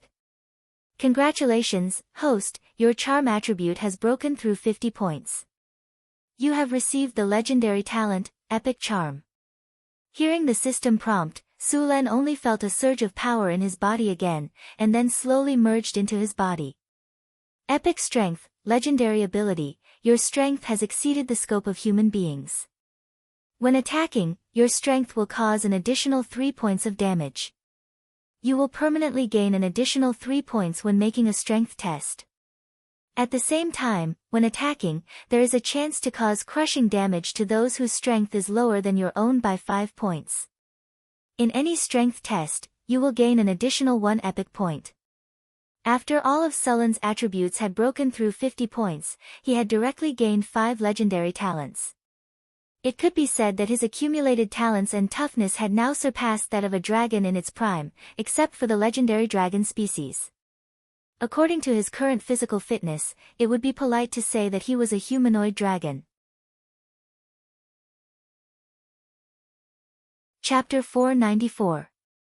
Epic Physique, legendary ability, your physique is far beyond the range of humans. When you receive any damage, you will gain an additional 3 points of damage reduction. Your test of fortitude will gain a permanent 3 points bonus, and you will gain an additional 30 points of HP. When you receive any test of physique, you will gain an additional 1 point of epic value. With the Epic Physique talent, Sullen's already thick defense was increased again. With his current level of tankiness, ordinary attacks could not hurt him at all. Even many warriors who specialized in defense would find it difficult to reach this level of epic physique. With Sullen's original legendary strength, legendary regeneration, and legendary tenacity, his vitality was so strong that it made people's hair stand on end. Sulen felt that even if he did not add any defense, he would not be hurt at all if he jumped into the magma now. The magma was like a hot spring to him. Epic Spirit, legendary ability, you have a comprehension ability that is far beyond ordinary people. No spell model can be difficult for you. Your memory ability and analysis ability have been further improved. When casting any spell, you can fully understand and analyze the structure of the spell. This allows you to perfect and modify certain spells. In any test of spell penetration, you will gain a permanent 1-point bonus. Sulen did not feel much change in epic spirit. He just felt that his mind was clearer and his thinking had become more agile. There were some other benefits that he needed to experience on his own. In addition to these, epic dexterity and epic charm were not weak either.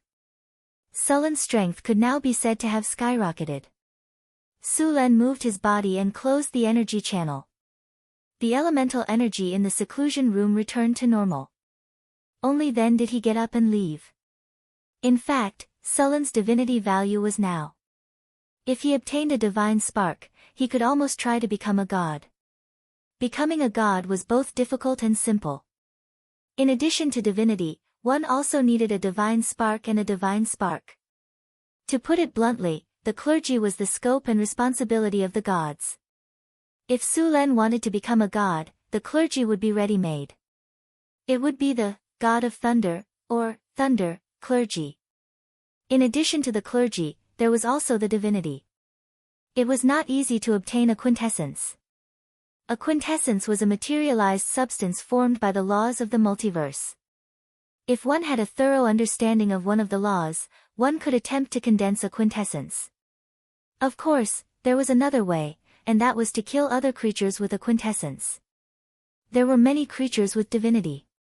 For example, the demons of the bottomless abyss would drop divinity fragments from the lesser demon lords. As long as one killed a few lesser demon lords, they would be able to synthesize a complete divinity fragment. Of course, archangels, divine envoys, and elemental spirits could also drop divinity fragments. Of course, if one felt that they were strong enough, they could also directly kill gods. If the weakest weak divine power god left the divine kingdom, the challenge rating would be around level 35. If the god was in the divine kingdom, then the challenge rating would be increased by 5 to 10 levels. Fighting in the divine kingdom was completely at the god's home ground, and the strength of others would be suppressed there. The best time to kill a god was when the god's body came to the material plane in the form of a saint. The limited number of deicides in history were basically completed under such circumstances. The opportunity to become a god could only be encountered by chance. Although the gods had destroyed the arcane kingdom, Sulen did not have any prejudice against these special and powerful beings. Many arcanists in the arcane kingdom had also sought the opportunity to become a god, but in the end, there were still very few who succeeded. The study of the gods had always been in the hands of the top wizards. Otherwise, there would not be such a forbidden spell as divine ascension, and there would not be creatures like the demigod Lich. There were many wizards who wanted to become a god. After having the above three things, the next step was to have believers. Every righteous god would have its own church. These churches were responsible for preaching, cultivating believers, and providing the gods with the power of faith. The power of faith would be transformed into the divine power used by the gods. The road to becoming a god was a sea of corpses and blood. In history, except for the lucky one, the other strong mortals who had succeeded in becoming a god had killed their way from the material plane to the abyss of hell, and then killed their way back and forth in the abyss of hell. There were even some ruthless characters who had killed their way through the lower planes on the road to becoming a god. Their names were taboo in many worlds, they were the kind of existence that could not be mentioned at all. Others might want to become a god, but Sulen did not have such an idea. The gods were subject to too many restrictions. In the secret realm, Sulen had successfully advanced into a demigod and came out of seclusion. As soon as he opened the door of the seclusion room, Sulen saw Chris and Alex sitting outside in a daze. Their white jade-like fingers were tapping on the table irregularly, and their expressions were absent-minded.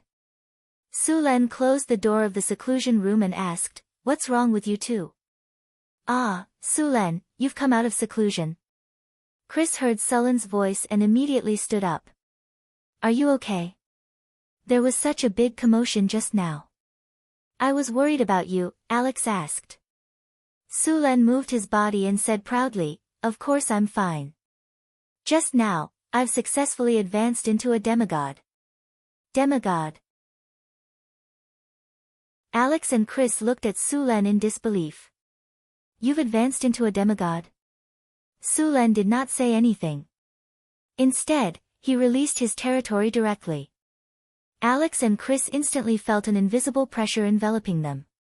It was very difficult for them to move their bodies, and a sense of alarm rose in their hearts.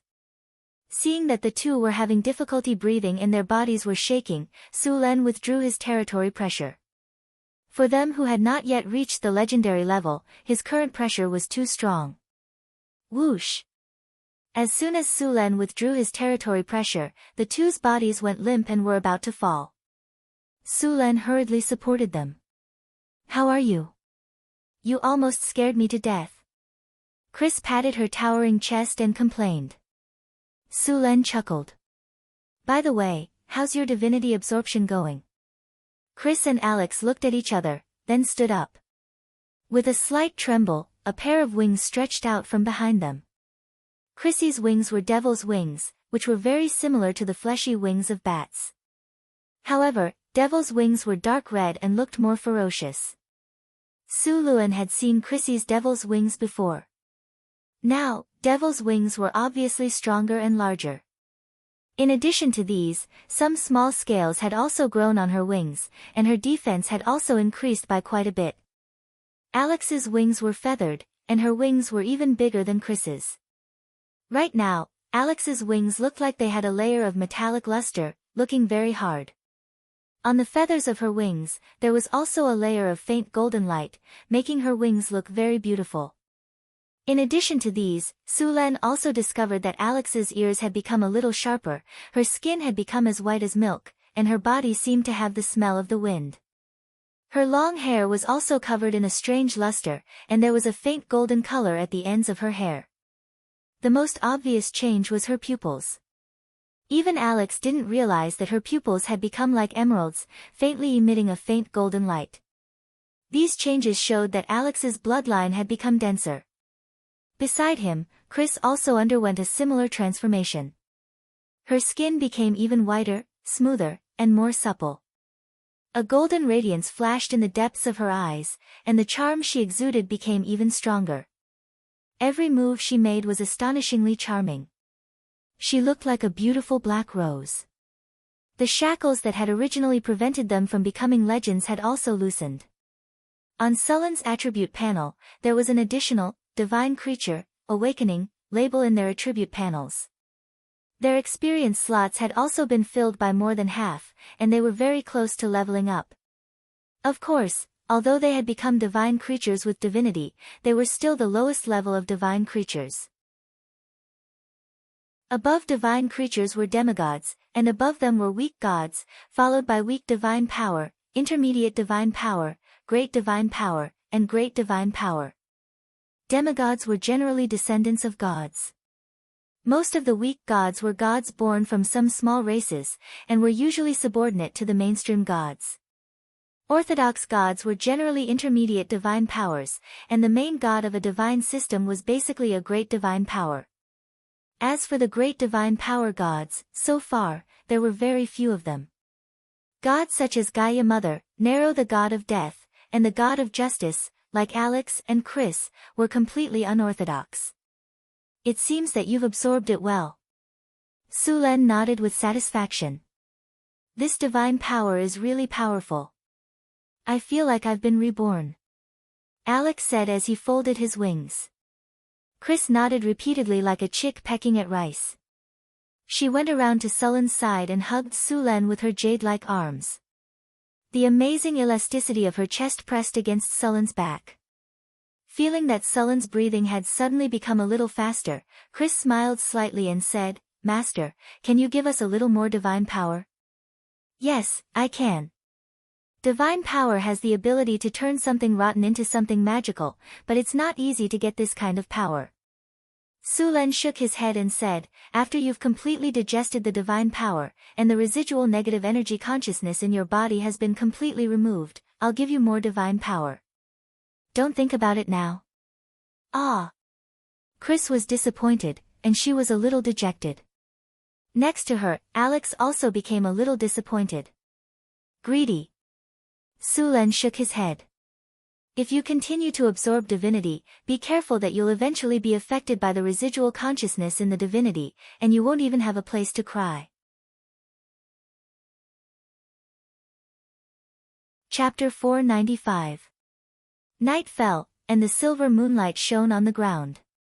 After a day of hustle and bustle, Northgard City gradually quieted down. Sulen lay on the soft sofa and tasted the green tea that the little succubus Chrissy had made. The nobles of this era liked to add fresh milk, sugar, and other spices to their tea. The taste was very strange, and Sulen had never gotten used to drinking this kind of tea. He liked green tea and black tea, and the little succubus Chrissy had added some magical plants and flowers to this tea. It tasted pretty good. Alex frowned and took a sip before putting down the cup.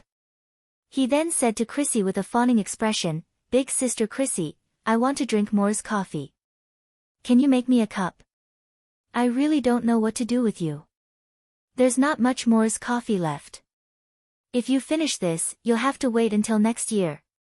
Chrissy patted Alex's head dotingly. "But this is the last of this month's supply. If you finish it, you'll have to wait until next month." Okay, hurry up and make me a cup." Alex nodded his little head like a chick pecking at rice. Chrissy shook her head. She then took out an exquisite clay pot and poured out some brown powder. She then picked up a glass bottle and poured out some elemental water. There was a flash of light and a flash of fire elemental energy. In the next second, the elemental water in the cup began to boil. Chrissy picked up the cup and poured the boiling elemental water into the Moor's coffee powder while stirring it with a glass rod. Soon, an alluring aroma wafted out of the cup. At the same time, there was a powerful energy fluctuation from the cup. Alex's eyes lit up, and he couldn't wait to bring the brewed Moorish coffee over. He didn't mind that it was hot, and directly took a sip. After that, he closed his eyes to savor the aftertaste, and his eyes narrowed like a pair of crescent moons. Moor's coffee was a magical plant unique to the hidden realm. It wasn't produced in large quantities. At the same time, a dozen other magical plants had to be added to make it. It tasted fragrant and silky. Alex, Hathaway, Phyllis, and Chrissy all liked this drink. Apart from the fact that it tasted good, this Moor coffee could increase one's magic power and mental strength. Most importantly, it could purify one's physical body. This was very useful to Alex. Although the purification effect was very small, if he used it for a long time, these effects could not be underestimated. La la la, la la la, I'm happy little red, a cheerful humming sound was heard, and then a figure came bouncing over. When she saw Sulen, a trace of panic flashed in her eyes, and her body stiffened. Then, she tiptoed around and wanted to leave, but before she could take a step, Sulen's figure had already appeared. Onyx Vea.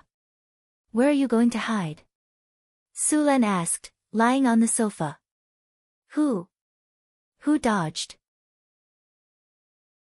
The red dragon Onyxva pretended to be calm and said, I just forgot to close the door when I went out.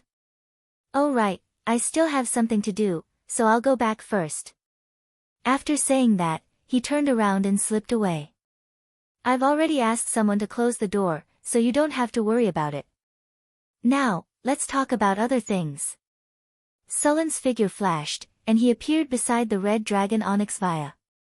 He reached out and picked up the little red dragon, and then returned to the room. Sulen threw the little red dragon on the carpet and glared at her fiercely. Tell me, who told you to sneak into the secret realm's obsidian factory to eat fire copper and magic iron? That. The little red dragon Onyxvia's eyes darted around. Have you thought about how to lie? Sulen stared at the little red dragon with a half-smile. Previously, he had noticed that some of the metal ingots produced in the obsidian factory were missing. Tower Spirit No. 1 had reported that Onyxvia had secretly swallowed them. Ah! It hurts. Stop hitting me. Stop hitting me, I'll get angry if you hit me again. Roar. Ouch. Wah wah wah. The little red dragon Onyxvia rubbed her buttocks. The dragon's recovery ability was very fast, and Su Luan did not cause her any harm. At most, he just made her feel unbearable pain. She sneakily reached for the milk tea Chris had made and poured herself a cup. Then, when Su Luan was not paying attention, she picked up a bare biscuit and stuffed it directly into her mouth without chewing. Then, she picked up the milk tea and drank it happily. Delicious. The little red dragon said with satisfaction. Su Len looked at her expressionlessly, and then said, "Why did you steal those metal ingots?" "To eat." The little red dragon said casually, and then immediately reacted. "What steal?" "I didn't steal, I just borrowed." "Okay, borrowed." Sullen's mouth twitched. "Tell me, why did you borrow those metal ingots?" "I'm growing right now, and I need to eat metal to grow," Onyxvia said as she stuffed the bare biscuit into her mouth. After listening to Onyxvia's explanation, Su Len finally understood that dragons needed to eat all kinds of minerals and metals as they grew. It was not that they were so hungry that they could only eat dirt, but after eating these minerals, their claws and scales would be strengthened. The scales, claws, and teeth of dragons were not very hard when they were born, but as time passed, they would become hard little by little as they grew up. When they became young dragons, they would consciously swallow minerals to increase the strength of their scales. This was an innate ability of the dragons. They were able to obtain some substances from minerals, making their scales and claws extremely hard. "Okay, I'll prepare metal ingots for you to grow, but you're not allowed to steal from the golem factory. And you're not allowed to bathe in the lava pool. If I find out, I'll beat you every time I catch you, do you hear me?" Su Len reached out and knocked Onyxvia on the head. After training the little red dragon, Su Len leisurely left the secret realm and came to North Town City. The Qilin Pavilion in North Town City was still under construction. When Su Len came to the construction site, the Qilin Pavilion was already more than half completed. The entire Qilin Pavilion was magnificent, about 10 meters tall, and occupied a vast area. In this building, there were statues of all kinds of animals, such as horses, camels, and so on. They were all carved to perfection and looked very lifelike. In the center of the Qilin Pavilion, there was a huge statue that was 8 meters tall. This statue was carved with a qilin. The main material of the Qilin Pavilion was redwood, a specialty of the wasteland. This tree's trunk was straight, and the wood was hard and resistant to corrosion. It was a very good building material, and the wood used to build the Qilin Pavilion was over 1 meter in diameter. Chapter 496. After the construction of the Qilin Pavilion was more or less done, Su Len still had to carve some runes here before placing the most important item of the Qilin Pavilion, the Qilin horn. The Qilin horn was something similar to a deer's antler, but the Qilin horn was much sturdier and harder than a deer's antler. It was completely dark gold in color and there was a peculiar energy revolving around it. With one look, one could tell that it wasn't an ordinary item. After Su Len patrolled around the Qilin Pavilion, he left. According to the current progress, the building would be completed in 2 days. At that time, he would still need to personally come over to activate it. After patrolling around the Qilin Pavilion, Su Len walked around the northern citadel. The northern citadel had become even more flourishing. All kinds of caravans came and went in an endless stream. The first batch of serfs that came to the northern citadel had obtained their freedom this year. While Su Len was strolling around, thousands of serfs were excitedly waiting in the plaza outside the city hall. These serfs had just passed the inspection and had gotten rid of their serf status and obtained their freedom. Right now, they were going through the household registration change. Other than the household registration change, they would also be allocated 5 to 20 mu of land according to their points. Outside the northern citadel, 500,000 mu of land had already been reclaimed. According to the plan, they would continue to reclaim this year. At the same time, Mirror Lake City had also reclaimed 200,000 mu of land. Right now, the northern citadel's efficiency of farming had increased by a lot. Because of the large amount of cattle and horses in Centaur City, the northern citadel had sufficient animal power. The land was now being plowed by cattle and horses.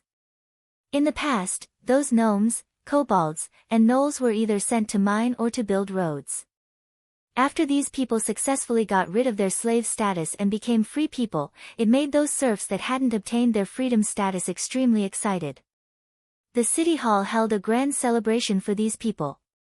Of course, this grand celebration was relative, but to these people, it was already very good. At least they could eat a meal of meat and drink 2 cups of wine for free. The Northern Wind Principality's territory didn't continue to expand. After the ice and snow melted, Sulen sent people to build the new city once again. During this period of time, the nobles of Sanfelto City rebelled and a large number of nobles in the south rebelled. Other than the main culprit being killed, the other accomplices were all exiled to the northern citadel by Sulen. Ever since the snow melted last month, the exiled nobles had been escorted here. Most of these nobles were sent to work on construction sites, such as moving bricks, digging pits, and transporting sand and stones. However, some of them were knowledgeable and were sent to prison for political reform. Northern Battlefront City was developing very fast, but it was still lacking in all kinds of knowledge and talents. After these people were reformed in prison, they cried bitterly and deeply realized their mistakes. They turned over a new leaf and expressed their willingness to contribute their strength to the Duchy of Beifong, showing their light and warmth. Su Luan was still very willing to give such lambs who knew how to mend their ways. Some of these people were trained to become basic officials of the Mirror Lake City, while others joined the students of the Northern Garrison City as teachers. Most of the nobles who were sent to the construction site were not used to this kind of life at all. It was only the goblin supervisors and gnoll supervisors who taught them what to do. Sulen discovered that these goblin supervisors and gnoll supervisors were very useful. The workers of the Northern Garrison City would not directly interact with the slaves. Usually, the supervisors would be the bad guys. These supervisors were very cruel to both their own race and the human slaves. The human supervisors would often punish the slaves with corporal punishment or deduct their food, while the goblins and gnolls preferred to use whips. If it wasn't for Sulen's request that they were not allowed to kill or cripple, the number of deaths and injuries of these slaves would be very high. One side played the good cop, the other side played the bad cop. The slaves of the Beifong Duchy were very obedient. In the next 2 days, Sulen went to inspect the new city. The construction of the new city was very fast. There were many caravans transporting all kinds of materials in the Northern Garrison City every day. All kinds of houses and facilities were also being built in the city. After inspecting the city, Sulen returned to the Northern Garrison City. After returning to the Northern Garrison City, Sulen did not go to other places and directly went to the Qilin Pavilion. After more than 2 months of construction, the Qilin Pavilion was finally completed. Sulen looked at the magnificent building in front of him and nodded with satisfaction. Inside the Qilin Pavilion, there was a circular altar in the center of the Qilin Pavilion's main hall. There were 4 Qilins standing around the altar. These Qilins were of different shapes, but the carvings were vivid and lifelike. The obsidian material was very sturdy. Coming to the center of the altar, Sulen placed the Qilin horn on the altar. As the Qilin horn was placed, a strange energy surged out from the altar. The entire Qilin horn also merged with the altar. A dark golden brilliance pierced through the roof and soared into the sky. After that, it quickly spread to the entire city. At the same time, the system's familiar notification sounded in his ears. Congratulations, host, the construction of the Qilin Pavilion is completed. Qilin Pavilion, Building of Wonders. This is a special building that enshrines the Qilin horn. Having the Qilin Pavilion will bring special benefits to the mounts in your territory. Rapid growth plus 35, sturdiness plus 37, disease reduction plus 33, vitality of dragons and tigers plus 38, indestructible plus 36, bloodline evolution plus 12, taming plus 35, additional effect, Qilin's Might. Qilin's Might, the prestige of the King of Beasts. After activating, the local mounts will be intimidated by the divine beast Qilin's Might. Mount speed -5, there is a 10% chance of causing other mounts to go limp. There is a 15% chance of causing other mounts to retreat. There is a 20% chance of intimidating the enemy and stiffening them for 2 seconds. All enemy mounts speed -5.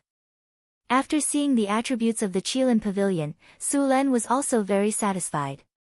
Attributes like rapid growth and sturdiness were still not bad. The most precious attributes were Bloodline Evolution and Qilin's Might.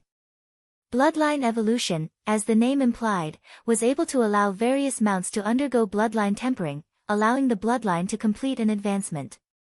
Of course, this kind of probability was still very low. However, Su Len suddenly thought of the little female dragon Onyx Via. She should also be considered as a mount. A young red dragon, if her bloodline underwent a mutation, it was estimated that her strength would definitely increase by quite a bit. The little female dragon was originally a pure-blooded huge dragon.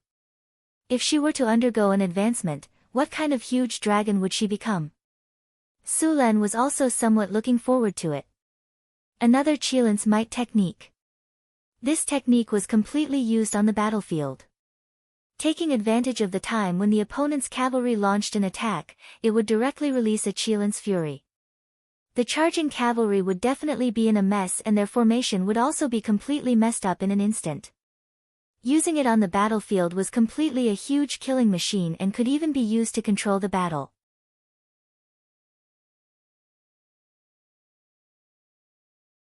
The Night Elves wanted to resume their sacrifice, and Su Len had agreed to it because he was thinking about other things. I didn't expect it to be ready so soon. Su Len nodded. In the past few years, the Night Elves under his protection were no longer hunted down by others. Their lives had also stabilized, so they picked up the sacrificial ceremony that they had been forced to give up in the past. Su Len basically would not reject such a request. This was not a sacrifice to an evil god. Besides, the Dark Maiden had already fallen. In Sullen's eyes, this was more of a remembrance. Since it would not cause any harm and could gain their favor, why not? Your Majesty, dinner is ready. Do you want to eat now or wait a while? Annie asked. Let them serve it up. Su Len said. Dinner was very simple. Su Len did not emphasize too much on the details of the ceremony. Besides, this was not a formal banquet. Dinner was roasted whole lamb, fruit and vegetable salad, and a bowl of mushroom tripe soup prepared by Frodo. The lamb was fresh and tender. After being roasted by Frodo's master chef and sprinkled with a layer of spices, it tasted great. After dinner, Su Len thought about the Drow's sacrificial ceremony and suddenly wanted to see it for himself. Since he wanted to do it, Su Len gave some instructions. Then he rushed directly to the gathering place of the Drows in the city. The gathering place of the Drows was in the inner city. It was a separate market. The residents living in the inner city were basically Sullen's followers or their relatives. This place was big enough for them to arrange their own residences according to their own preferences. Just like the half-elves, they would usually plant all kinds of trees around their houses. Every house would plant a few purple fir trees and oak trees, so their residences looked like a forest. The living quarters of the barbarians were simple. In addition to the houses, there was a large drill ground. These energetic guys liked to wrestle in the drill ground. The residence of the Drows was not far from the left side of the palace. Their residence was not much different. Some green trees were planted on the periphery, but there was a small altar in the center of the residence. Su Len came to the gathering place of the Drows. At this time, the moon was already in the middle of the sky. A bright silver moon appeared in the sky, and the whole city was plated with moonlight. At this time, a melodious song came from inside. Su Len hesitated and did not knock on the door. He was late this time. The sacrificial ceremony had already begun. In a flash, Su Len went directly into the market. The Drows in the market gathered near the central altar square. Su Len came to the square quietly. As soon as he arrived, Su Len was shocked by the scene in front of him. Under the silver-white moonlight, the entire square became a little hazy. Several drow girls on the altar were almost naked as they danced under the moonlight. The silver-white moonlight shrouded their bodies, and their smooth and tender skin slightly reflected a fluorescent light. Their ankle-length silver hair was like silver light spilling to the ground. These drow girls had curvaceous figures and wore tulle. They danced in the moonlight. From a distance, they looked as beautiful as a group of fairies under the moon. The surrounding believers formed a circle under the altar and sang. After a song ended, another drow girl would begin to dance. Sulen soon found Karina. As the family master of this group of drows, Karina was also the priest of Dark Maiden Elizabeth. She was also the chief priest. And compared with the other drows, Karina's figure was more voluptuous. Her long silver hair reached her ankles, and her body was almost naked. But the silver hair just covered the parts of her body. A black tulle was wrapped around her waist, showing a trace of mystery under the night light. Her slender thighs, smooth and tight skin, delicate facial features, and the perfect curves on her body made people's hearts burn. The light dance was intoxicating. With Karina's dance, the whole sacrificial ceremony reached its climax. The silver-white moonlight shrouded the altar, and her curvaceous body looked magnificent under the moonlight. Her silver-white hair fluttered in the wind, making people's hearts sway.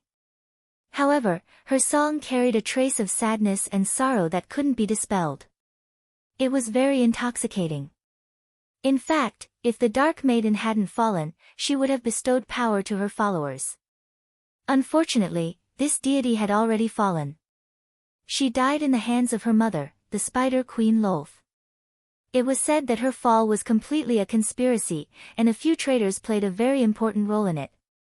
Sulen felt sorry for this god.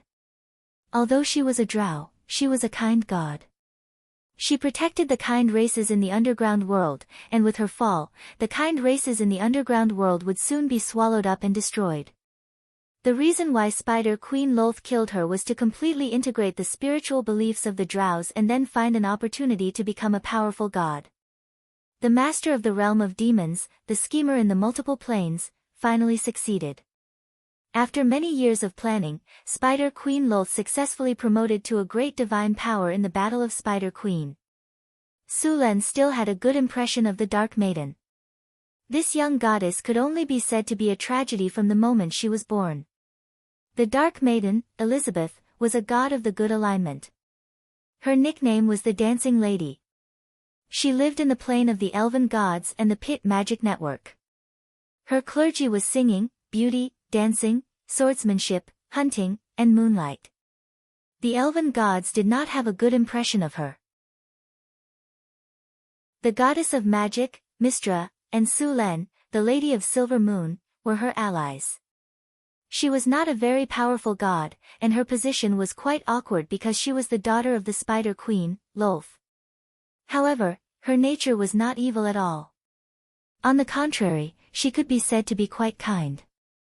Therefore, she had been against her mother for a long time, and most of the time, she lost more than she won. In the end, she died in the hands of her mother.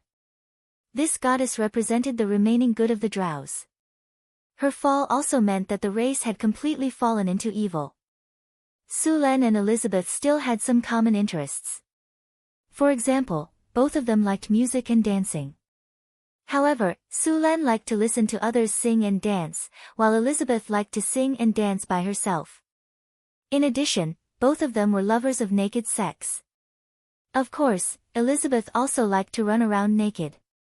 This was something that Sulen could not do. He preferred to fight naked. Of course, Sulen also liked this kind of sacrificial ceremony very much. From an artistic point of view, the dancing of these drows was very good.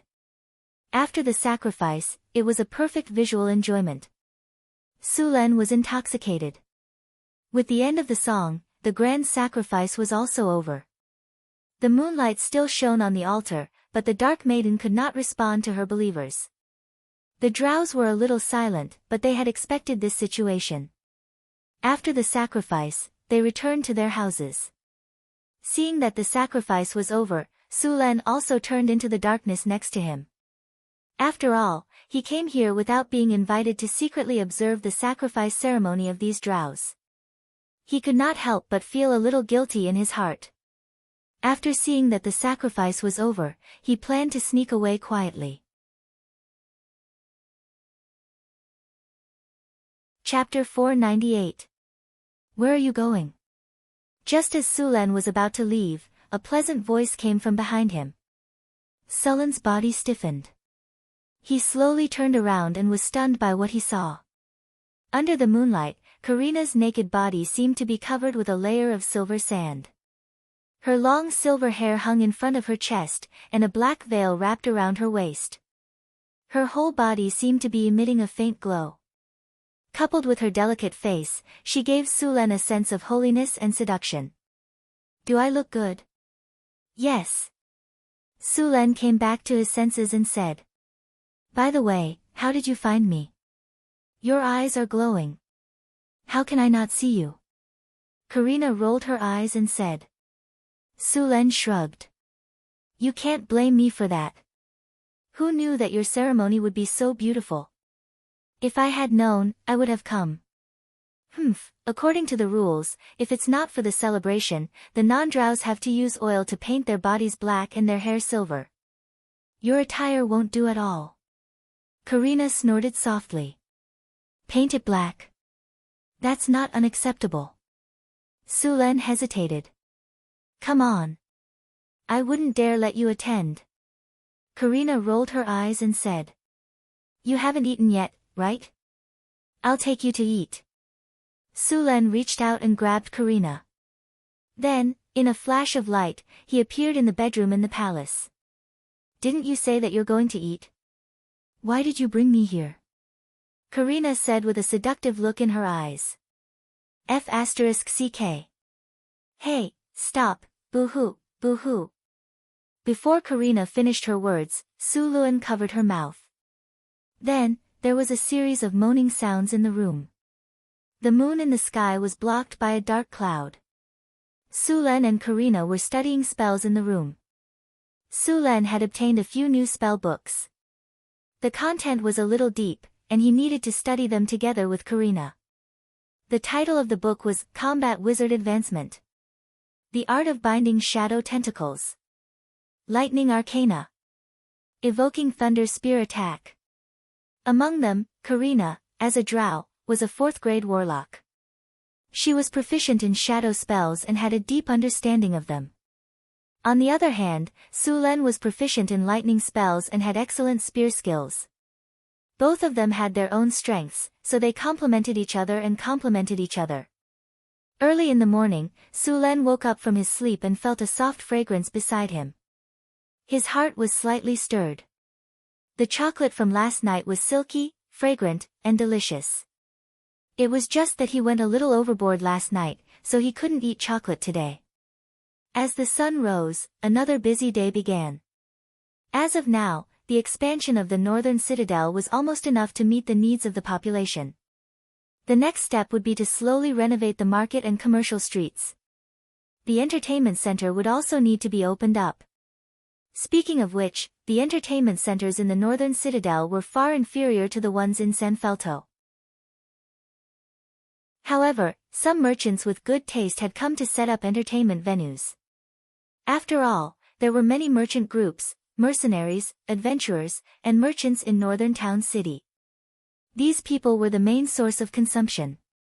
The blacksmith workshop was also expanding. Sulen planned to develop military weapons here on a large scale. The moat of the city was also being renovated. During the planning process, Sulen planned the canal in the city to be smaller. Now, it needed to be widened. With so many merchant groups, it was easy to get congested. At the same time, he planned to build a reservoir in the city to prepare for the future upgrade of the floating city. After the upgrade, the city would definitely need to build a large artificial lake. The artificial lake would provide the city with a water supply and create a perfect water circulation with spells. Wow, these are golems. So strong. They look like clay. How can they move? Amidst the waves of exclamations, the people who had just entered the city for the first time stopped and exclaimed. In front of them, there were many clay golems moving supplies. For ordinary people, golems only existed in the stories of bards. These things that belonged to wizards rarely appeared in front of ordinary people. There was a clay golem production line in the northern citadel. There were so many clay golems that the Northwind Tower and the Secret Realm couldn't use up, so Sulen began to sell them. A clay golem like this was sold for 25,000 kinnar and came with 30 free charges. In fact, the cost of a clay golem was about 10,000 kinnar. Selling one could make 15,000 kinnar. Although the clay golem was not as strong as the rock golem, its labor ability was still very strong. It could easily carry a ton of goods, and it also had some attack power. Many caravans would buy one or two as a front. These clay golems worked seriously and didn't need to rest or eat.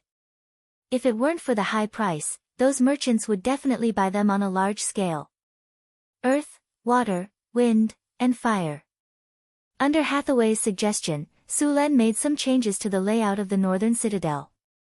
The moat represented water, the harvest altar represented earth, and the blacksmith shop and the golem factory represented fire. Finally, a large air circulation system would be built in the city, which represented the power of air. The air circulation system would use runes to connect to the air plane of the four elements. Even in the astral plane, the northern citadel would have fresh air. Ordinary people wouldn't have to worry about lack of oxygen. Of course, after gathering the four elements, Hathaway planned to use the power of these elements to build a puzzle that would cover the entire city. Of course, this puzzle was still being designed. In order to build it, at least 2 legendary spellcasters would be needed. Hathaway alone wouldn't be able to do it. However, Sulen wasn't in a hurry. In the northern citadel, besides Alex, there was also Sulen who had the power to become a legendary wizard. If Karina and Grace also succeeded, then there would be more legendary spellcasters in the northern citadel. Karina was a sorcerer, so it wasn't easy for her to become a sorcerer. Sorcerers were strong in the early stages, but it was difficult to become a sorcerer in the later stages. The blood of the drows came from the blood of the high elves, but they were cursed after the fall of the spider queen Lolth. Later, when the spider queen Lolth became a greater god, the curse disappeared. Now, the blood of the drows was very thin compared to that of the high elves. However, Sulen still had some things that could improve blood, such as divinity and blood stones. Sulen got 1 blood stone when he killed the broodmother's eye, but the effect was not obvious. He could only wait and see if he could get a few more in the future. There was a lot of work to do in the northern citadel. Sulen did a simple calculation. After all was done, the northern citadel would need to spend at least 8 to 10 million kinnar. It would take 5 or even 10 years, but it was all worth it. If all was done, the northern citadel would have a mystery lock. With the mystery lock, the northern citadel would not have to worry about being attacked. Only when the mystery lock was broken could the northern citadel be attacked. Southern Plains, Tarbet's province. A small group of valiant knights was galloping on their horses. Columns of smoke could be vaguely seen in the distance. Harumph. Accompanied by the neighing of the warhorse, the leading knight pulled the reins and dismounted. He pulled out the sharp sword at his waist and said in a deep voice, "Be careful. Report to me immediately if there is a situation. Don't act alone." "Yes. Spencer. Take some people to the right side. Bard. Stay here and watch the horses. At the same time, pay attention to the surroundings. If there is anything wrong, send the signal immediately." The village in front of them had already turned into a purgatory. There were many broken corpses scattered on the ground. There were adult soldiers, the old, the weak, women, and children. Obviously, they had all been cruelly tortured when they were alive. Some of the scenes were unbearable even for these battle-hardened knights. The whole village was burned down. The smell of burnt flesh filled the air. There were no living creatures around. The brutality of the murderer shocked the soldiers. "Captain Hunt. The wounds on these corpses look like they were left by claws. A young knight in chainmail walked over and said. Although he looked young, there was a thick layer of calluses on his hands. The chainmail on his body was also damaged. The leading knight raised his head. There was a deep scar on his face. The scar went directly across the right side of his face, making him look extremely ferocious. Captain Hunt looked at the knight and nodded. These are the marks left by claws. The murderer is very strong. Look at this weapon. As he spoke, Hunt handed over a broken longsword. The longsword was made of fine iron. In fact, it was low-carbon steel. It was sturdy and durable. However, this weapon had been broken in half. The man took the broken sword and held it in his hand. He then picked up a tree trunk and chopped it. With a crack, the tree trunk was cut in half. Not bad. It is much stronger than the standard weapons of the kingdom. Now that it has been damaged like this, the enemy must be very strong, Captain Hunt said slowly. What kind of monster is this? Could it be a magical beast? The young man asked. Captain Hunt shook his head. His eyes were alert as he looked around. The probability of a magical beast is not high. Even if a magical beast attacked a town, it would not kill everyone. Look at these corpses. They are all in the village. If a magical beast came, even if they could not defeat it, they would have fled into the mountains. There is no way so many people died. This is more like a massacre. A massacre? Yes, a massacre. Look at the corpses and blood. This was done on purpose. Captain, there is something here. At this moment, a shout came from not far away. Hunt immediately rushed over with a few men. Chapter 499. A strong knight hurried over and handed a scale-like object to Hunter. This is a kind of scale. It's very tough. I've never seen such a tough scale before. I suspect it's a dragon scale. Hunter took the scale and looked at it. It was a dark red scale about the size of a human eye. There was also a shallow scar on the sword. Hunter took a look and hurriedly picked up the broken sword he had picked up earlier. He compared it with the sword and found that it was a perfect fit. What a tough scale. Boss, I was right, wasn't I? This must be a dragon scale. The knight said proudly. Dragon scale my ass. Hunter scolded. Have you seen a dragon scale? If it was really done by a dragon, let alone this place, even the castle would have been razed to the ground. There wouldn't be a village like this. But this enemy is also very strong. Boss, what are these enemies? The knight asked. I don't know.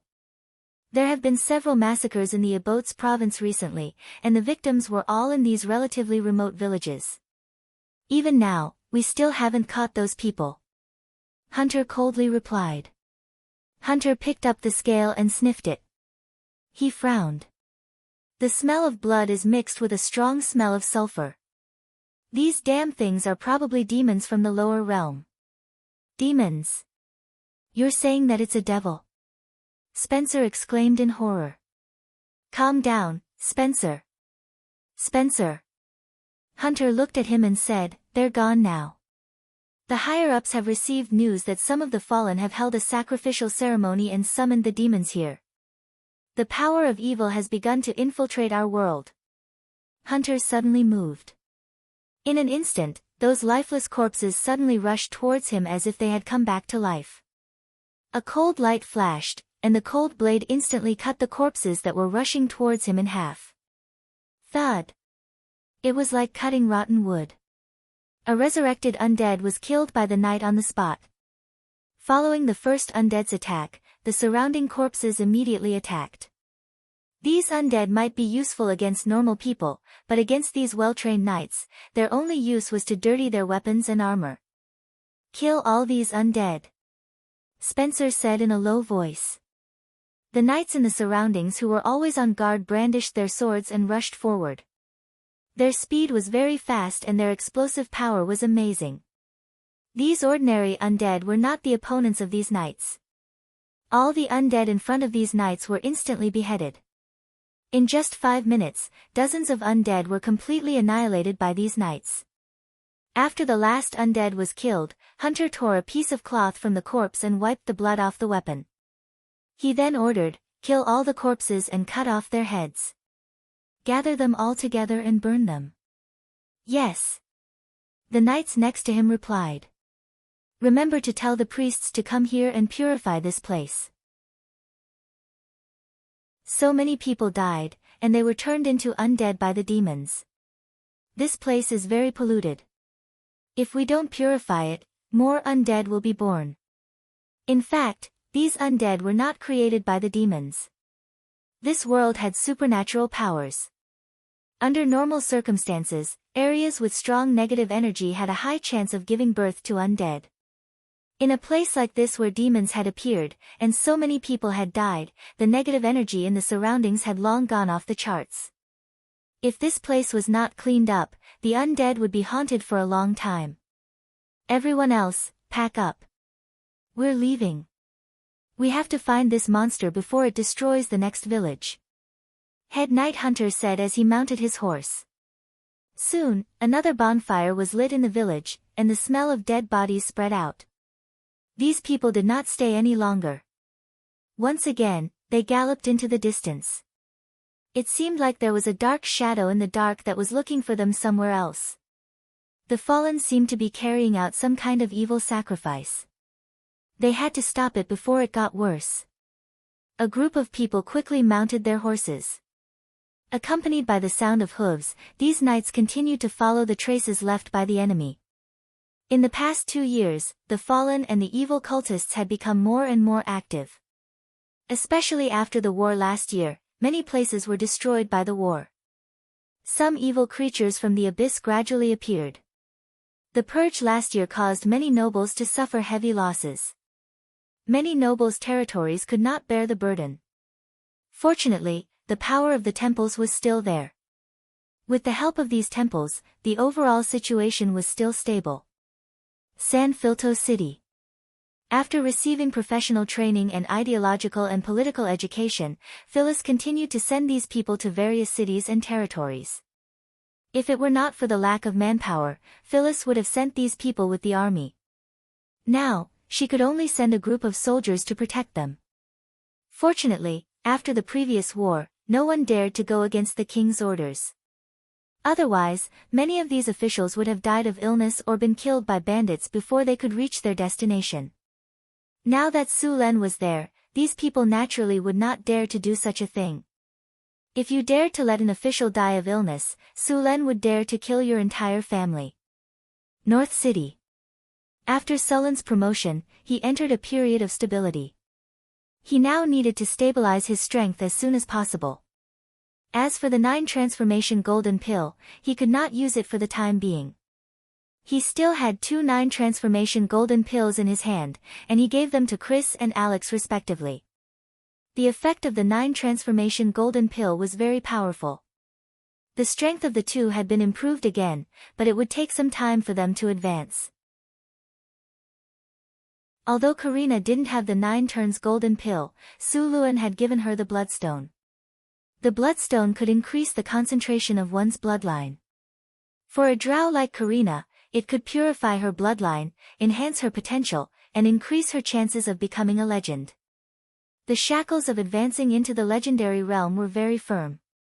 Otherwise, out of the tens of millions of people in Florence, only less than 10 people had successfully advanced into the legendary realm. The realm below the legendary realm was completely different. If those below the legendary realm were only powerful extraordinaries, then the legendary realm was a transition of life and race. While Su Len stabilized his strength, he also cleared his consciousness of the participating divinity. He did not want to devour a large amount of divinity and become a lunatic with a chaotic mind. During the break, Hathaway found a job for Su Len. The new year had begun, and the Northwind Tower needed to continue recruiting students. The Northwind Tower needed a large number of people, so the best way was to recruit apprentices. In the past year, there had been a lot of new immigrants in North City. There were also many children who had reached the age to take the test. Although the number was not as many as last time, Sulen planned to take the test in San Filto City at the same time. This time, Hathaway made a special test crystal ball. Alex had a lot of winged people to help, so a test team was quickly formed. The test crystal ball was easy to operate and had a high accuracy rate. After some simple training, these people began to work. The Northwind Duchy was very efficient. After Sulen gave the order, a large number of workers began to move. When the serfs, civilians, and freedmen learned that the wizard aptitude test was going to be held in North City, they immediately brought their children over. After all, this was a wizard test. Noble, mysterious, powerful, and rich wizards. As long as one became a wizard, the serfs would immediately be treated as freedmen, and the civilians and freedmen could even become citizens. This was a chance to reach the sky in a single bound.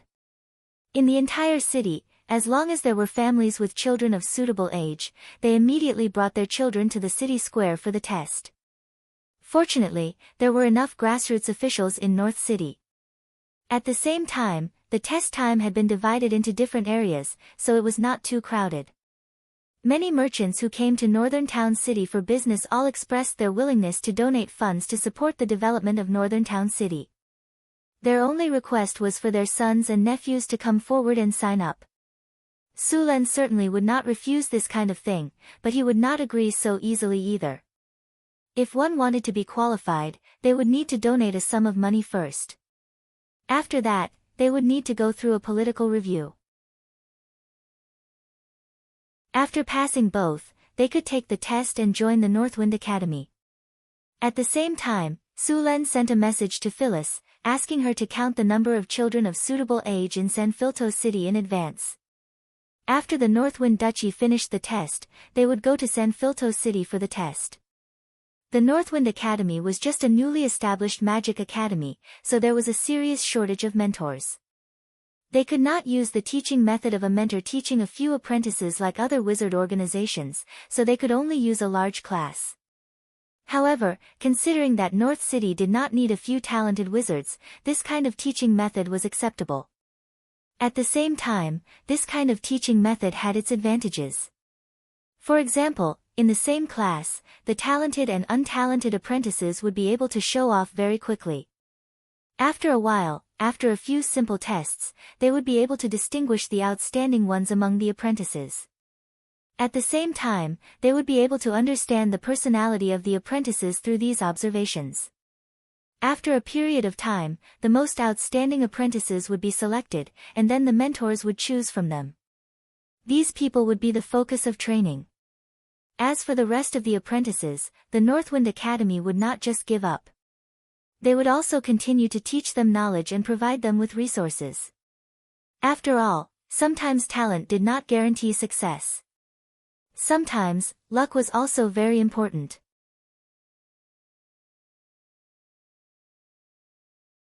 Chapter 500. There were nearly 2,000 children in Northern Town City who were tested this time. After the test, only 11 of them had the potential to become a wizard. However, these children had not learned any knowledge at all. They couldn't even write their own names. Su Luan also needed to arrange cultural teachers for these children to let them learn knowledge first. If they hadn't learned this knowledge, they wouldn't understand the basic knowledge of wizards at all. Su Len had no choice but to arrange for teachers to teach these children. After the test in the Northern Wind Duchy, Su Len brought the winged people to San Filto City for testing. San Filto City had a population of about 200,000. It was a big city in this era. Compared to the Northern City, the education level in San Filto City was much higher. Although it had been purged several times, there were still many nobles in San Filto City. At the same time, there were also many merchants. After a few days of screening, more than 30 children were found to have the potential to be a wizard. Among them, more than 10 children came from well-off families. They were either nobles or rich merchants. They had already gone to school for a while and could directly start their apprenticeship education. However, this didn't mean that the children of nobles or merchants had an advantage in becoming a wizard. In fact, Sulen never liked to deal with nobles. Their environment made them used to scheming against each other. The most important thing on the path of magic was focus and hard work. Living in such a family environment, those children would also be influenced by what they saw and heard, and they would also be infected with all kinds of problems. These children's minds were too complicated. Many of them were spoiled since they were young and couldn't adapt to the heavy learning of a wizard. Among the apprentices taught by wizards, those who were born ordinary were more likely to achieve something. For example, Hathaway was adopted by her teacher since she was young. She didn't have any contact with nobles, nor did she mix with other noble ladies. She was used to the superficiality, vanity, and arrogance of those noble ladies. Therefore, she was very focused on the path of a wizard. However, being born a noble also had a big advantage. They had a solid foundation and rich knowledge. Some of them even had the blessing of inherited bloodlines. They could take on the role of a sorcerer when they became a wizard. Those wizards who weren't born in a good family might not be able to improve their strength quickly, but they could at least reach the level of a high-grade wizard in the end. As for whether he could advance to the legendary stage, no one dared to guarantee it. After all, the threshold of the legendary realm was a barrier to many geniuses. There was a saying that went, "Master can show you the way, but cultivation depends on the individual."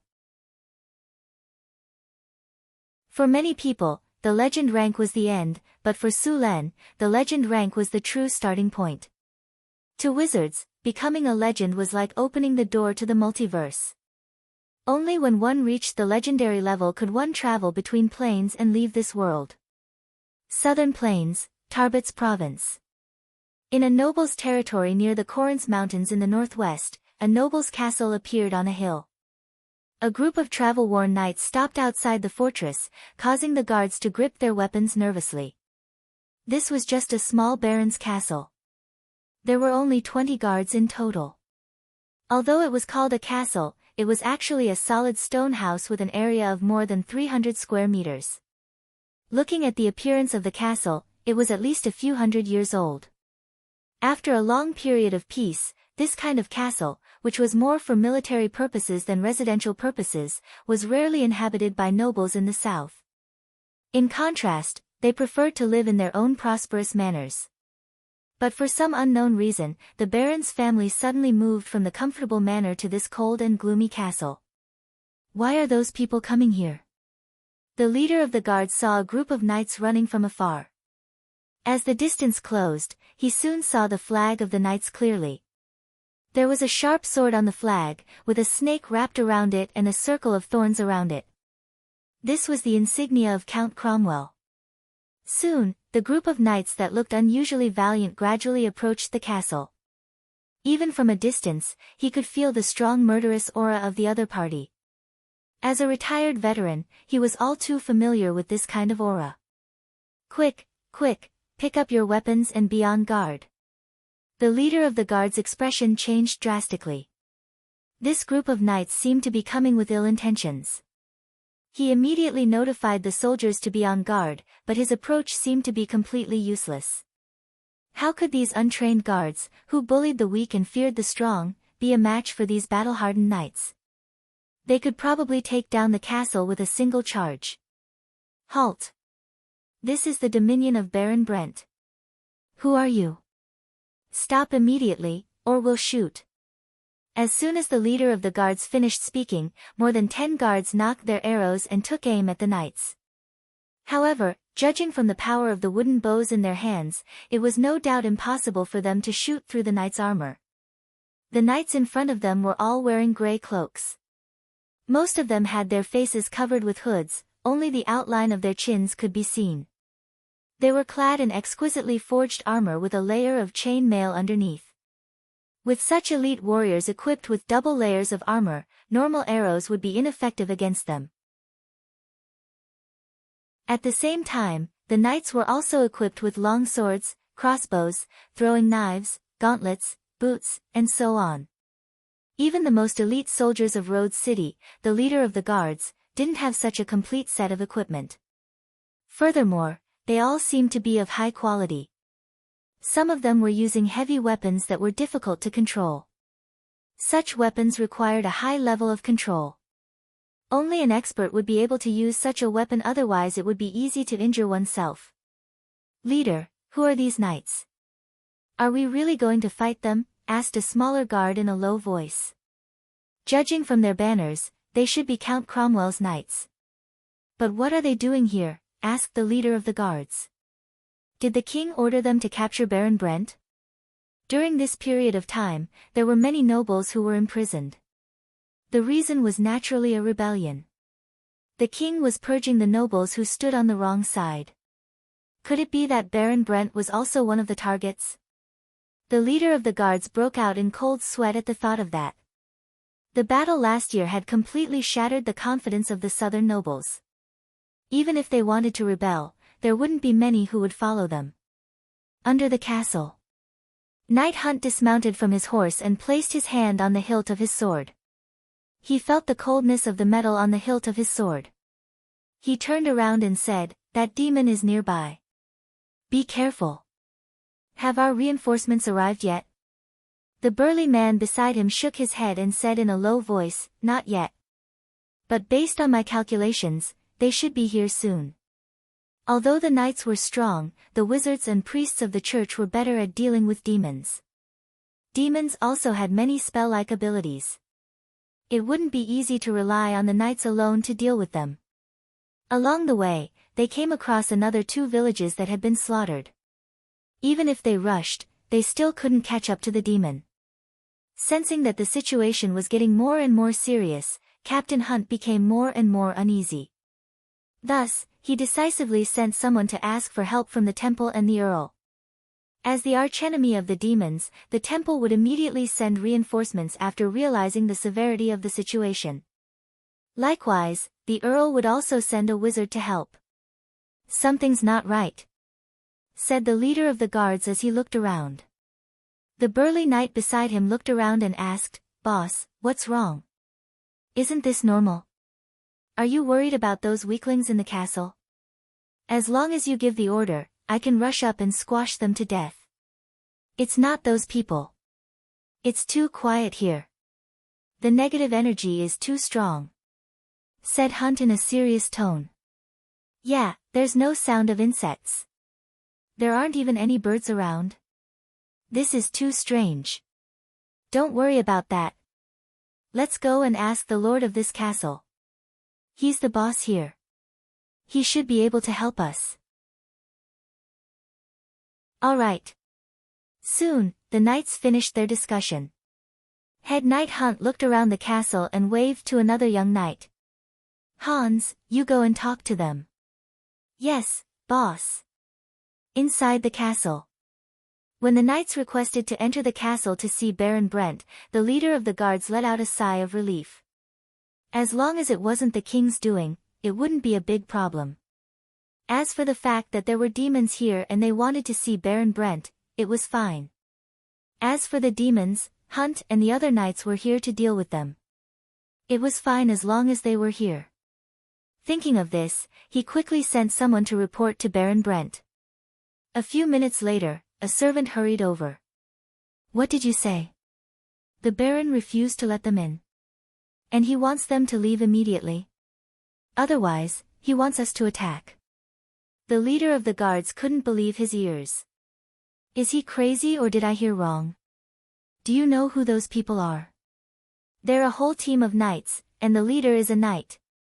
"You want us to attack these knights?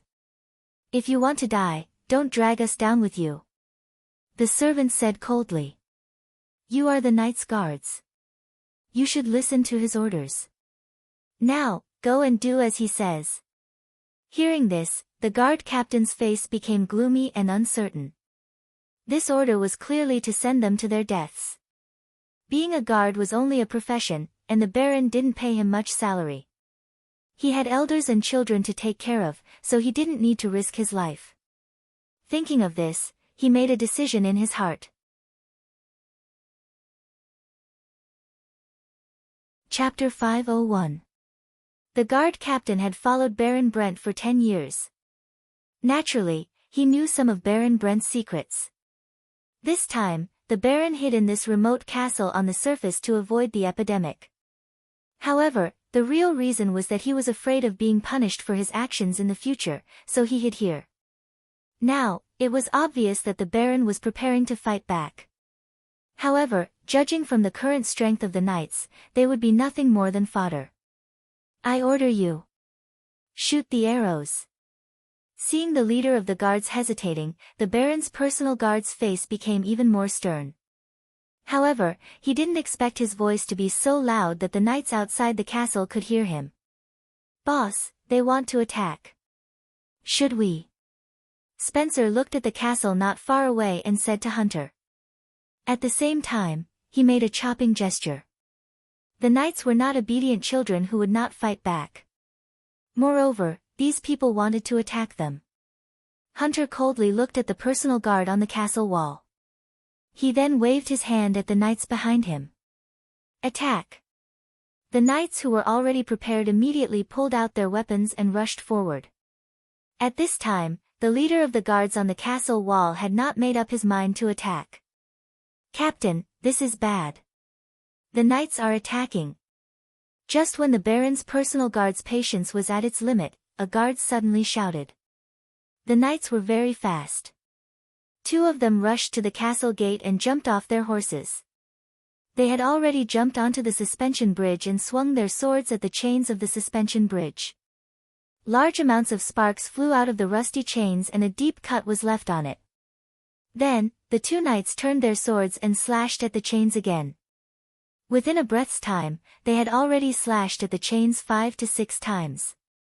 Finally, after a series of screeching sounds, the chains holding the suspension bridge were broken in half.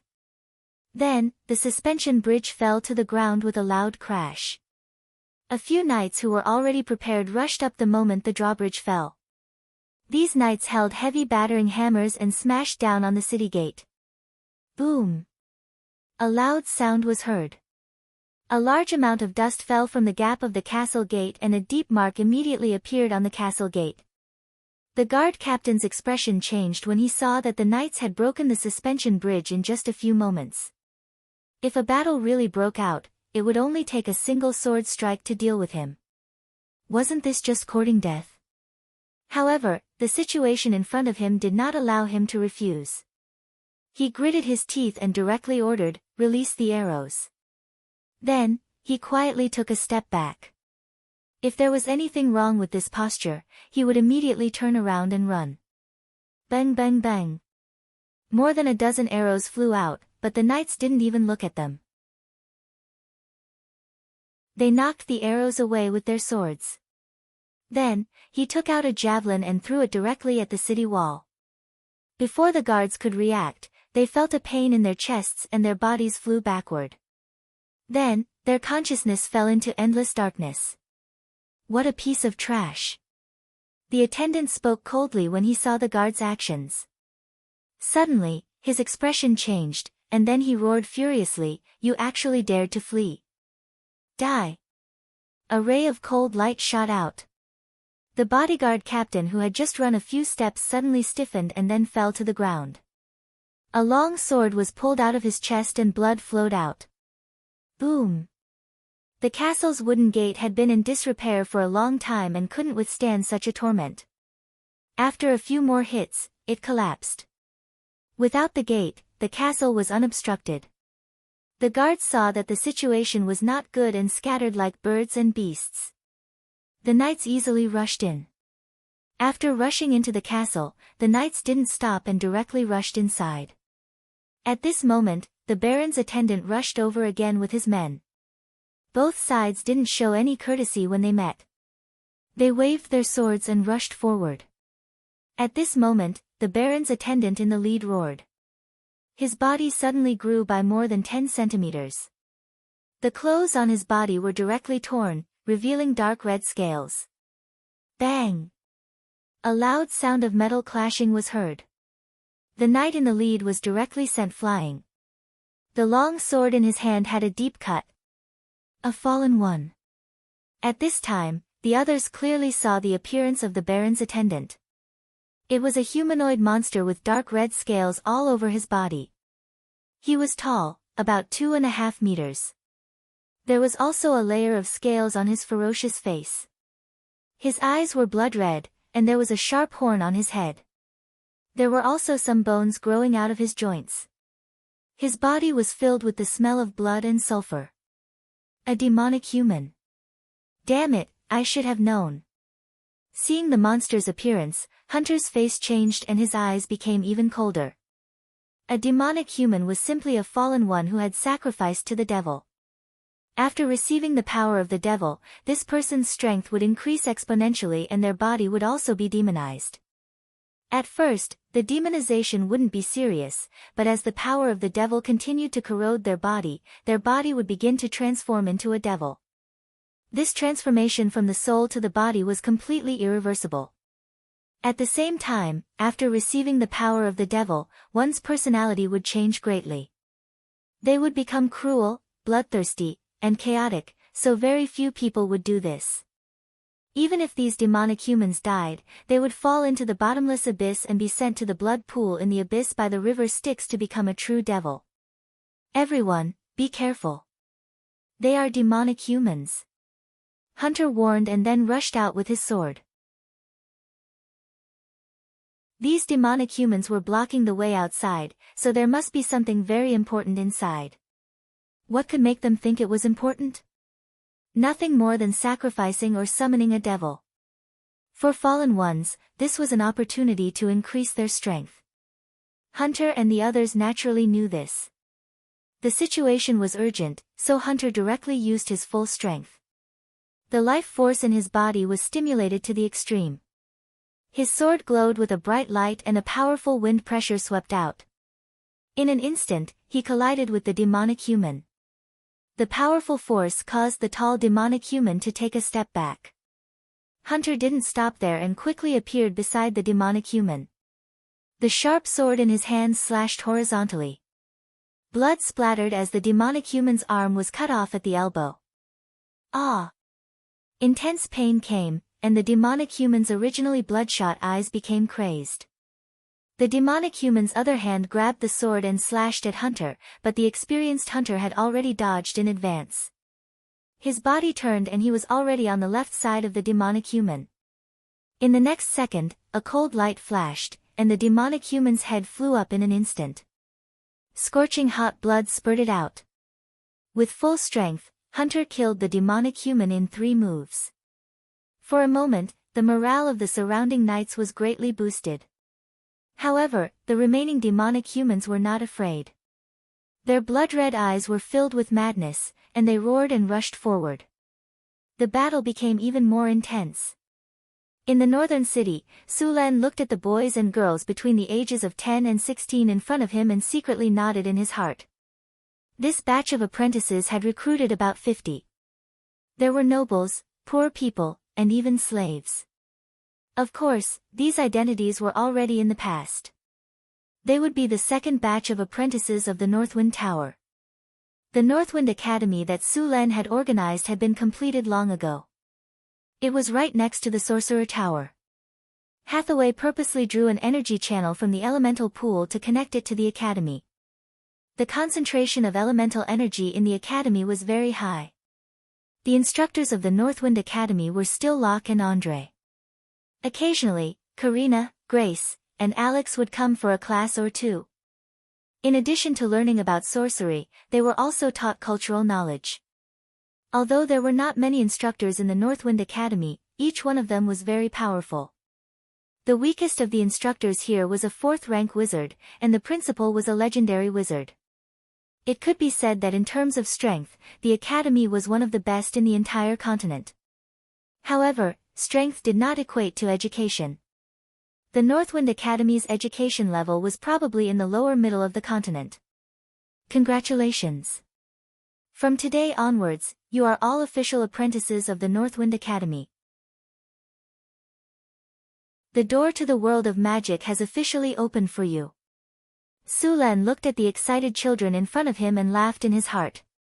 Be happy, this might be the most relaxing time you've had since you entered the academy. Among you are poor people, nobles, merchants, and even slaves. These are not important in the academy. There is only one thing to do here, and that is to learn all kinds of sorcery knowledge and become a true wizard. So, put away your tempers. Su Len swept his gaze over the excited crowd. In an instant, they became anxious and fearful. In a while, someone will tell you the rules and regulations of the academy, as well as the punishment if you violate them. I hope you will abide by them. Learning in the Sorcerer Academy is not free. The first year is for the adaptation period, so the academy will bear the cost. However, from the second year onwards, you will have to do missions and earn money to pay for your tuition. You should know that cultivating a wizard is very costly. All kinds of experiments, training, and so on require a lot of resources. You will have to earn these resources yourself, so work hard. Su Len finished and left the place, leaving the other instructors to explain to them. Su Len, on the other hand, looked at the seniors of these apprentices. The previous batch of apprentices were busy with their work. There was a lot of basic work in the Sorcerer Tower for them to complete. To these apprentices, the instructors were not polite at all. Every day, apart from studying, they also had a lot of work. Their study and work time exceeded 18 hours. In order to make these apprentices energetic, Hathaway specially prepared energy potions for them. Energy potions were free. After drinking a bottle of energy potion, these apprentices would be full of energy and naturally have the energy to work. If it were not for the fact that energy potions could not be taken consecutively, Su Len planned to let these apprentices continue to study.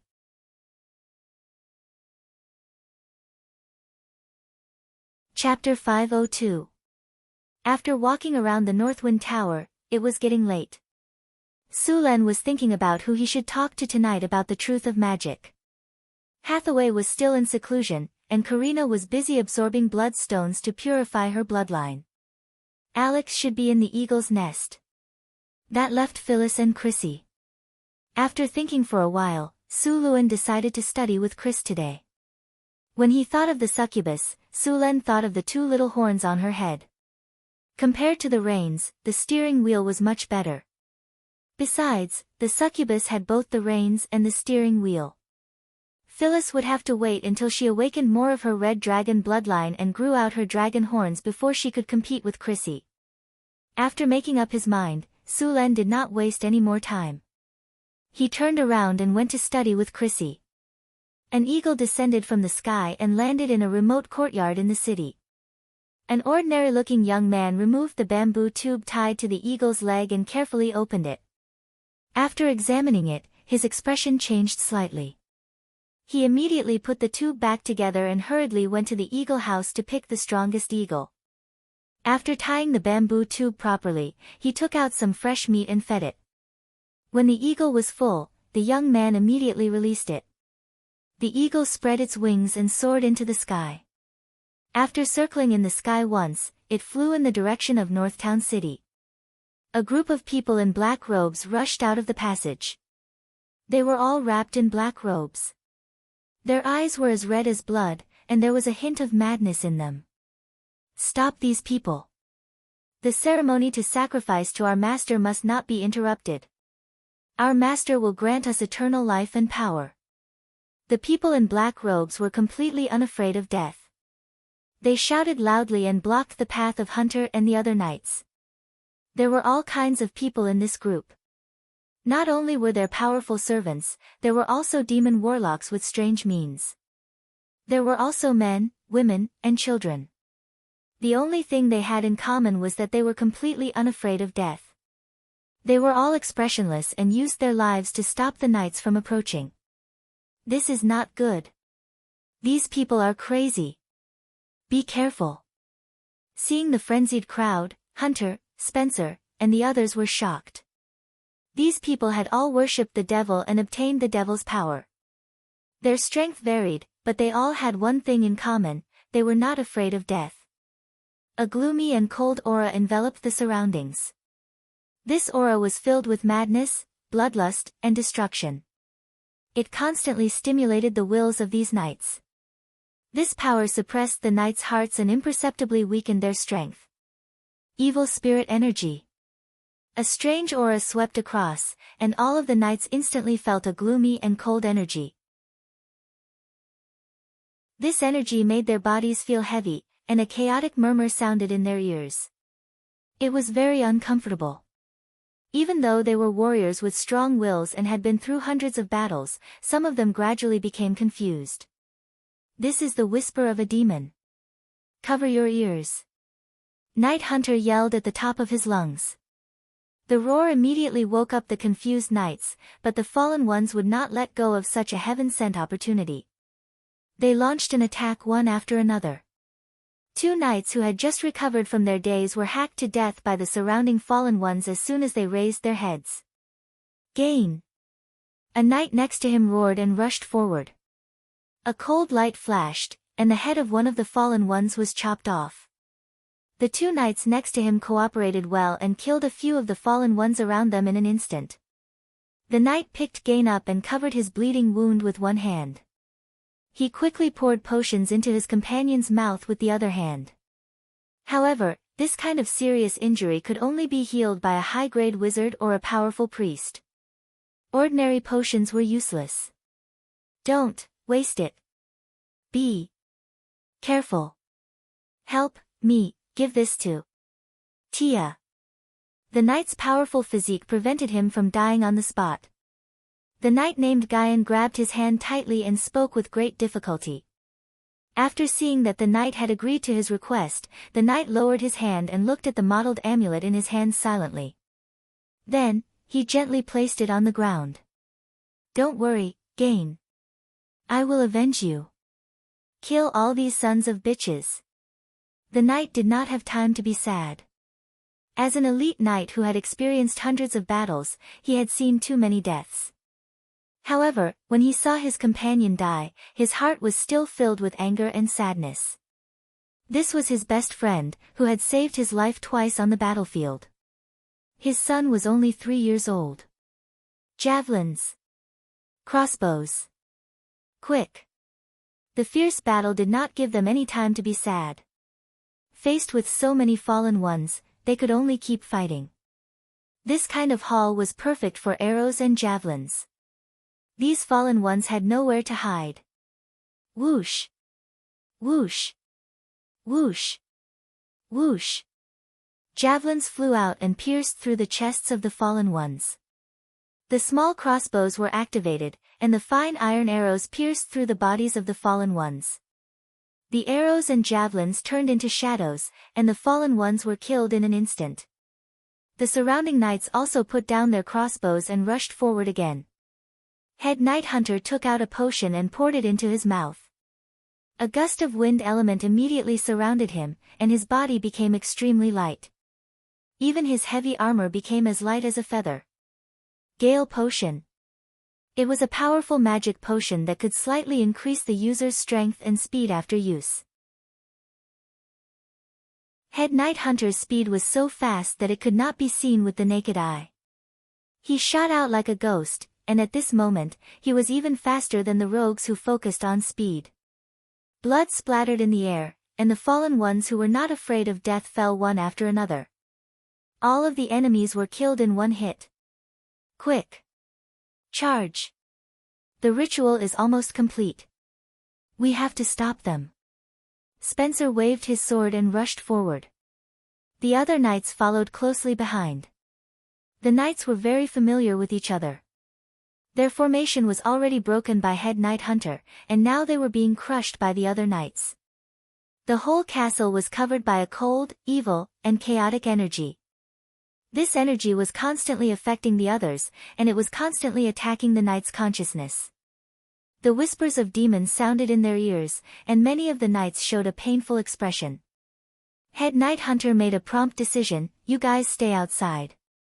Spencer and I will go in. If the two of us can't handle it, you guys run for your lives. You must send the message back. After a round of fighting, the fallen ones were all dead. There was no one in front of them, and they quickly rushed inside. Bang! The gorgeous wooden door was smashed into pieces, and a strong smell of blood filled their noses. That direction, quick! Spencer immediately identified the direction where the smell of blood was coming from. He then pointed at a tunnel not far away. Head Night Hunter did not stop and quickly rushed into the passage. After another door was smashed, a gloomy altar appeared in front of them. The ground was covered with sticky blood, and the surrounding walls were covered with horrifying paintings. Demons were laughing in the sky, and many fallen ones were offering sacrifices to them. These demons used all kinds of methods to kill the sacrifices and then enjoyed the flesh and blood of the sacrifices. The whole hall was filled with red light. When they entered, a strong smell of negative energy mixed with the smell of sulfur, and the whispers of the demons around them became more serious. On the altar was a pile of human organs, and the two knights frowned. Ha ha ha ha. You're too late. Master has arrived.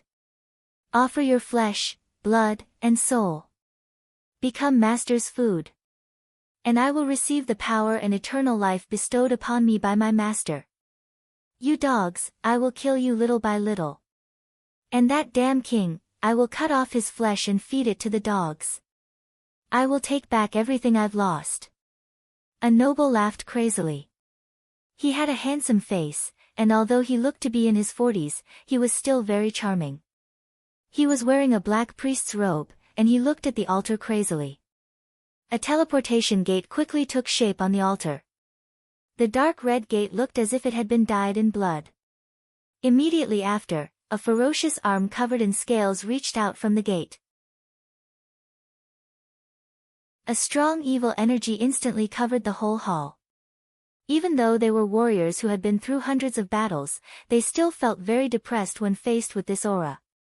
Ha ha ha, Master has arrived. I am your most loyal servant, Brent. Please grant me great power and eternal life. The middle-aged noble immediately knelt on the altar and prayed crazily. His expression was as if he was on a pilgrimage. Great Master, you will be the master of this world. All enemies will cry at your feet. Ah! Master! No! At this time, an ugly head came out of the portal. He waved his arm and grabbed the man's head directly. Then, a large amount of blood and flesh were extracted. The handsome noble in front of him was turned into a corpse in the blink of an eye. The essence of the flesh and blood made the portal expand again, and it became more than 3 meters tall in the blink of an eye. The demon had 2 goat-like horns on its head, and it looked ugly. Only half of its body was exposed, but the two knights felt a strong sense of oppression. The portal was more than 3 meters tall, and it was on the verge of collapsing. Seeing this, Hunter rushed forward without hesitation, but it was obviously too late. The demon forced its way out of the portal. Human. Flesh and soul. Material plane. Ha ha ha, I'm here.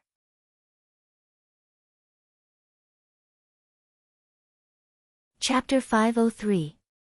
Northern Town. Su-Len climbed out of bed energetically after a night of being a knight. The battle last night did not affect him at all. His reputation as the Thunderstorm Spear King was not undeserved. The arrival of the new apprentices made the Northern Wind Tower a little busy. Fortunately, they were already experienced, so it was not a problem for them to deal with it. There was another important matter in Northern Town for the next 2 days, and that was the spring plowing. Northern Town was located in the northern wasteland. Winter was long, and spring came 1 or 2 months later than other provinces.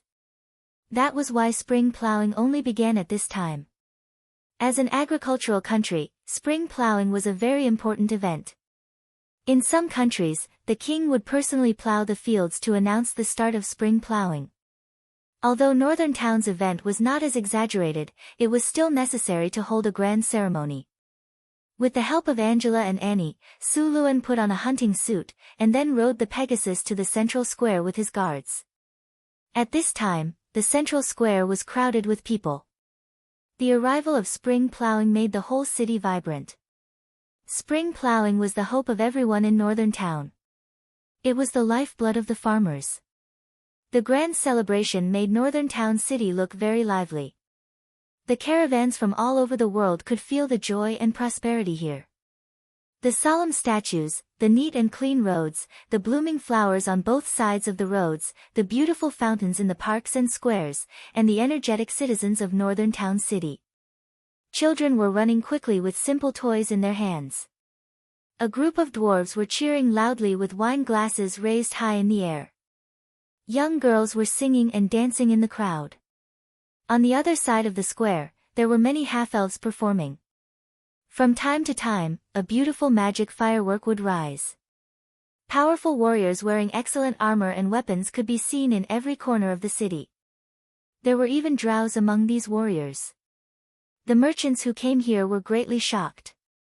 They followed the crowd and walked on the streets, feeling the prosperity and vitality of the city. As merchants who often traveled to different cities, they were basically knowledgeable. It was not that they had never seen a city that was more prosperous than Northern Town. However, in terms of cleanliness, no city could compare to Northern Town. It wasn't just the streets. Even the commoners in the city were the same. The commoners here were completely different from the commoners they had seen in other places. In other cities, including the capital cities of powerful kingdoms, the commoners were still sickly and dispirited. Their clothes were tattered and emitted a foul smell. Their hair was messy, and there were even lice and other insects crawling around. Their clothes were dirty and messy, and they looked lethargic. Their eyes were apathetic, and there wasn't a hint of vitality in them. The citizens of Northern Town City had completely broken their understanding of the common people. Although their clothes were tattered, they were very clean. Everyone's hair was very clean. They looked very energetic, and there was no smell on them. What surprised them even more was that their eyes were full of hope. They loved life, and they were very supportive of their lord. They were full of vitality.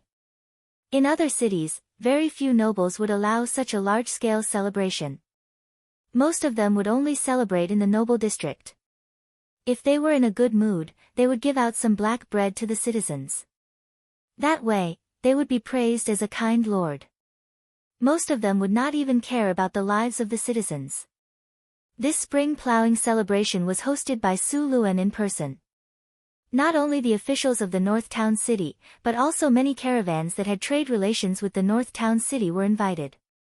Of course, there were more merchants who didn't have invitations. The news of Northern Town City building a wizard tower and having a legendary wizard had already spread across the human kingdoms. It had even begun to spread across the entire continent. Many merchants and nobles had heard that Northern Town City was recruiting wizard apprentices. They all hoped that their children could come here to study. Ever since the elemental tide had arrived, the chances of children awakening their wizard talent had obviously increased. As the elemental tide became stronger, more and more children would awaken their wizard talent.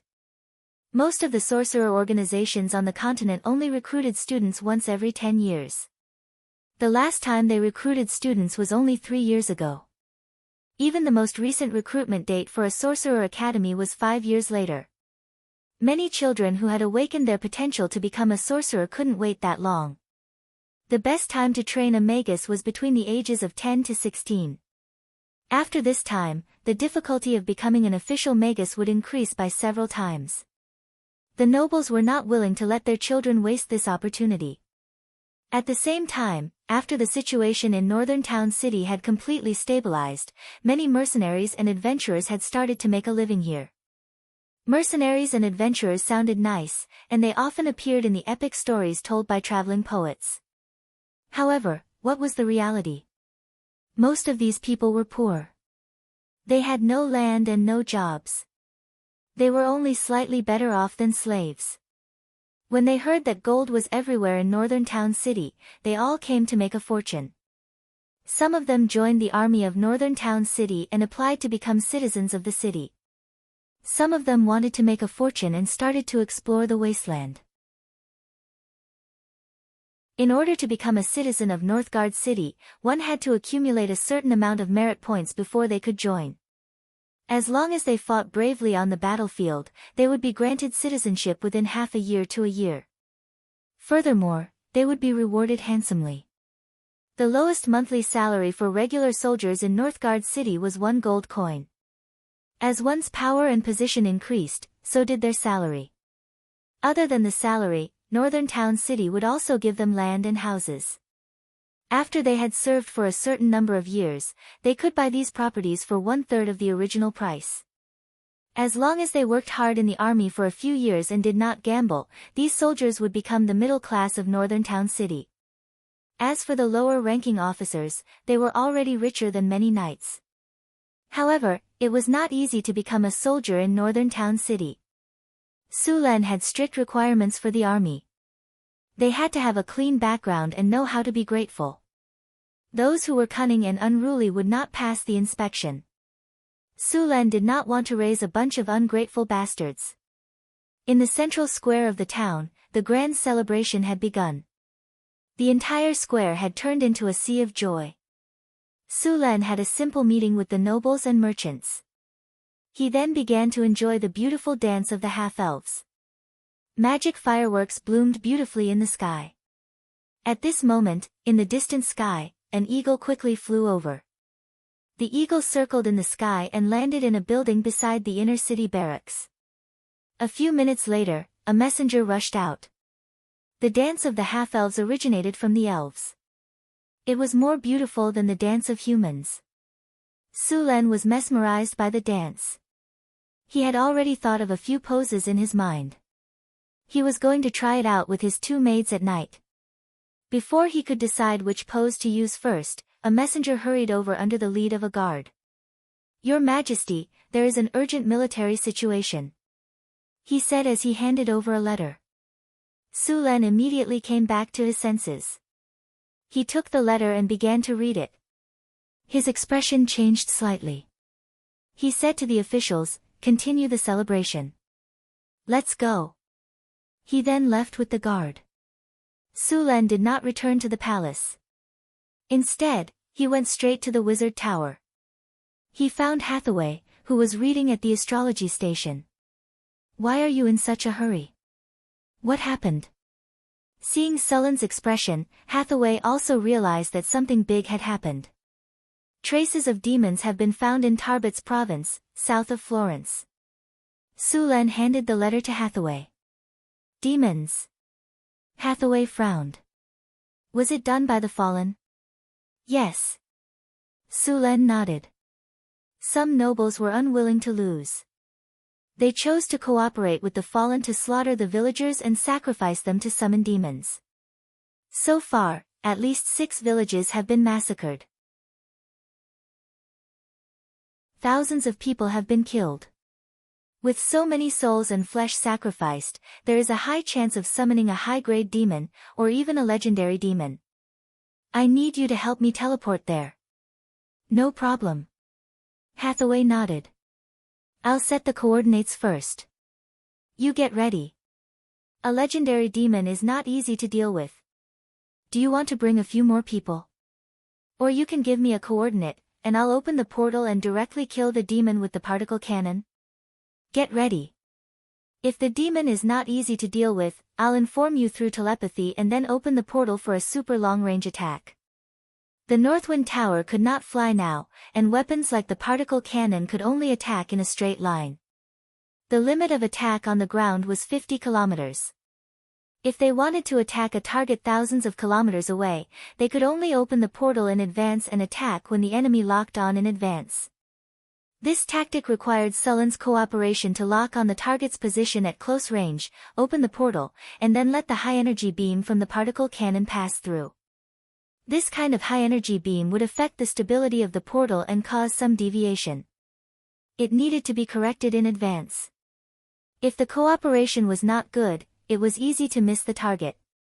If the enemy discovered it in advance, it would be easy to avoid, so Sulen also needed to restrict the enemy's movement. Generally, if the enemy was not too difficult to deal with, Sulen would not call for this kind of heavenly justice. Hathaway's teleportation spell was more powerful than Sulen's, but this kind of long-distance teleportation without coordinates would have a lot of errors. It was normal for it to be offset by dozens of kilometers. If they could create the eye of the sky in the future and send it to the sky, they could try to accurately teleport. It was said that in the era of the ancient gods created a rainbow bridge that could connect to any place in the multiverse. No one knew if this legend was true or not.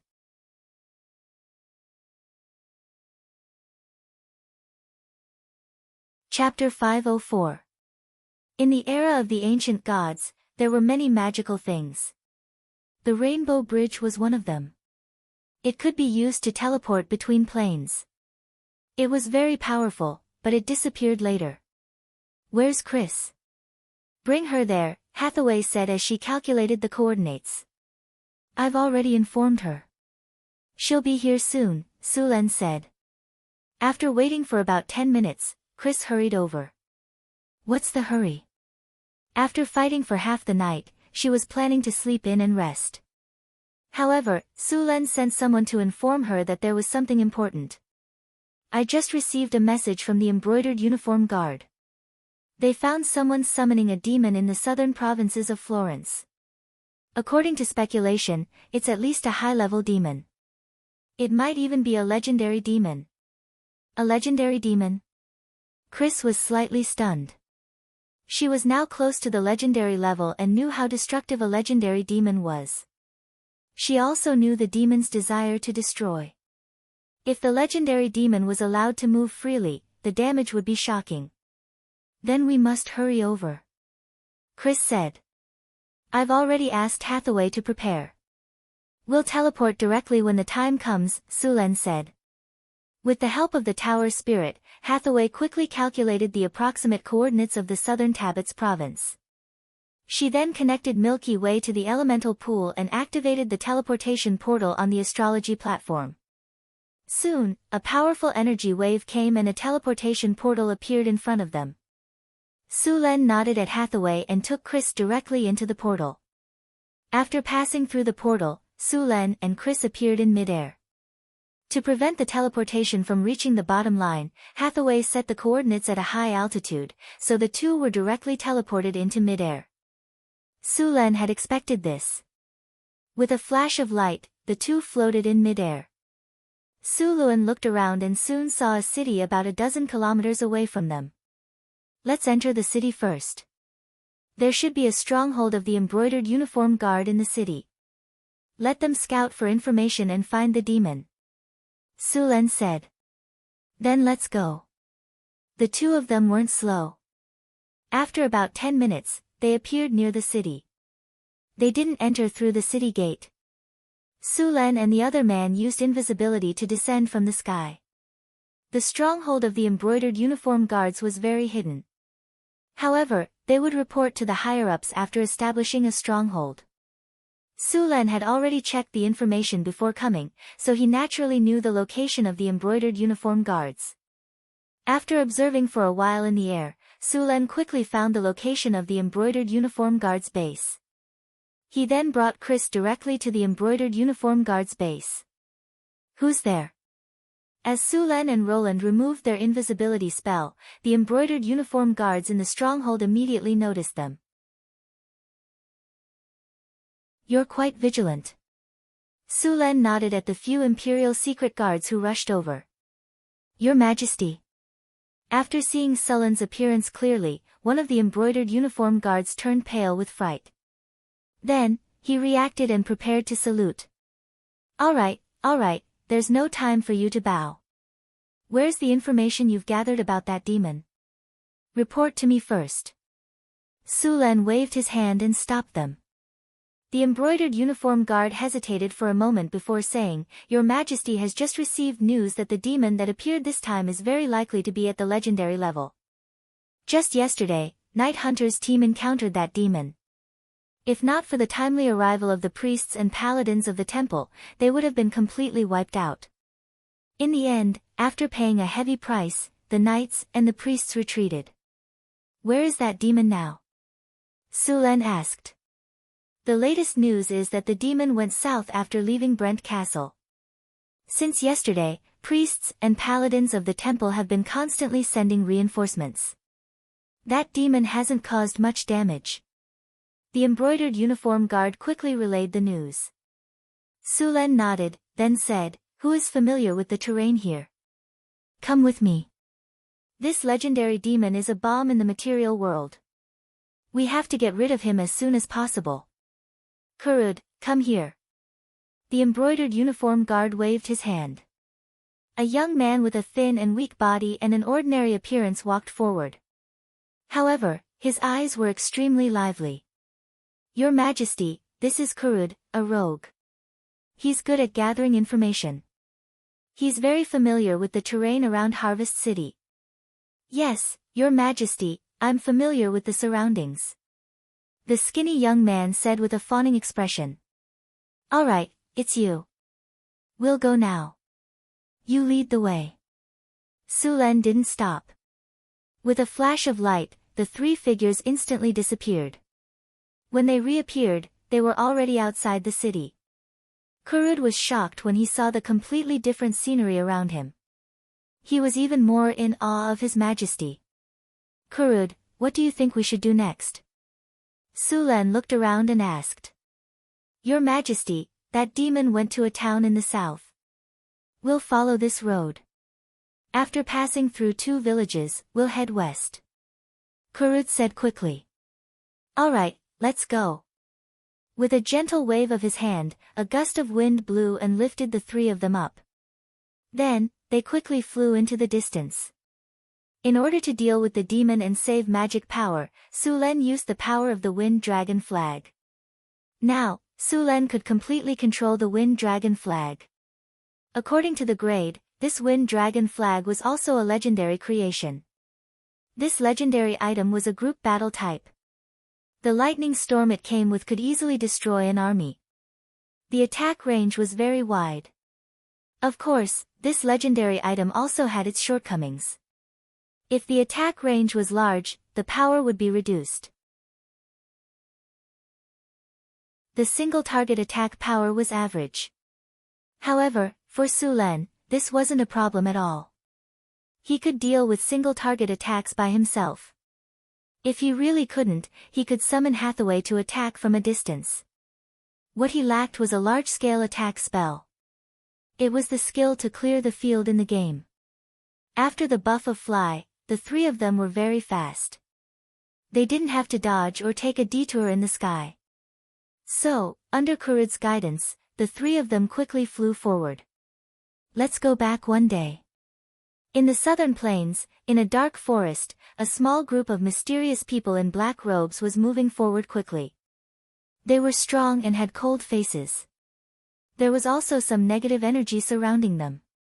These mysterious people had smeared some special spices on their bodies. The mosquitoes and animals in the forest stayed away from them. Soon, this group of people arrived at an abandoned altar. High Priest. Everyone is here. A black-robed person said respectfully. Soon, the crowd separated to the left and right. A figure covered in a cloak walked out. She reached out and took off her cloak. A curvaceous body appeared.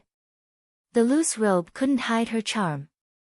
Her slender waist was tied with a white belt, forming an amazing arc. This woman's face was extremely beautiful. Her face was sharp, and her chin went down to her white neck. On the top of her head, there were 2 sharp protrusions that looked like a pair of small horns. She wore an extremely gorgeous and sexy priest robe under the cloak. The priest robe had a slit at the waist, revealing her beautiful white legs. But the people around her didn't dare to look. That Brent has succeeded in summoning the demon? Yes, Your Excellency High Priest. What's the reaction of the temple? The temple has sent priests and paladins to deal with it. The priestess nodded. How's our manpower? It's all ready. A black-robed person said. Then, he hesitated. Your Excellency High Priest, the demon summoned this time is a legendary demon. Our operation this time will be greatly affected. Humph, the coquettish priestess snorted. It's just a demon that likes to kill and destroy. With the temples dealing with him, he won't have time to pay attention to us. And a legendary demon will be even more powerful. As long as we succeed, I can immediately advance to legendary. Do it. When he's weakened, we'll immediately use the altar to seize his power. More than a dozen black-robed people scattered in all directions. It seemed like they were beginning to prepare. The priestess in the lead led the others to the area around the altar. While the others were busy, the priestess looked into the distance. In her eyes, there was a strange light. There was a desire, a sense of awe and fear. But soon, her eyes became determined. The elemental tide has begun. A new era has arrived.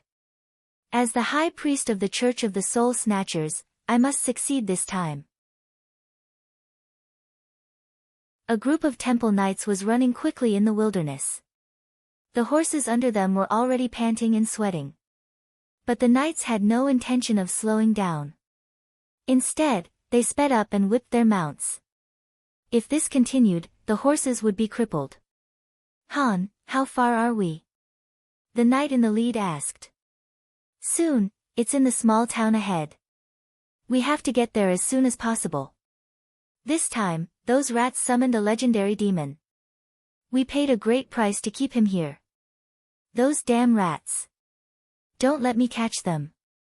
Otherwise, I'll send them to the gallows." Knight Hunter was the one who found out about this. He tracked Baron Brent to his castle.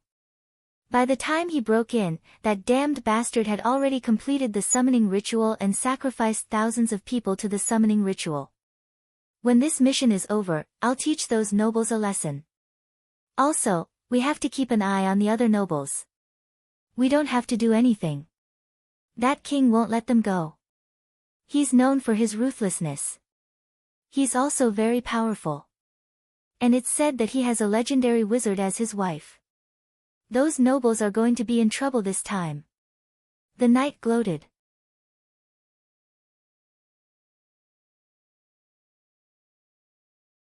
Chapter 505. Southern Plains, Blue Lake Town. Blue Lake Town was a famous wealthy town in the Southern Plains. The land was fertile, the climate was pleasant, and there was a large lake next to the town. The lake water was clear and sparkling, and it looked like a huge sapphire from afar. Hence the name Blue Lake, and the town was also called Blue Lake City. Because the town was located on the lakeside, there was plenty of water, and there was a bumper harvest every year. The Blue Lake was rich in fish, and the production of all kinds of aquatic products was high. The taxes of this town were comparable to a small city. But now, this famous town in the south had fallen into a sea of fire. In the center of the town, a tall demon covered in flames was wantonly destroying everything. Around him, more than a dozen warriors and priests were constantly attacking him. Divine spells fell from the sky onto the fiend's body, but the power of these divine spells was limited. Flame Whip. A flaming whip suddenly flew out and instantly entangled a temple knight. The priests and paladins around launched attacks one after another, trying to force the demon to dodge. However, the demon roared. "Order, intimidate." A strong light flashed from the demon, and then quickly swept across the battlefield.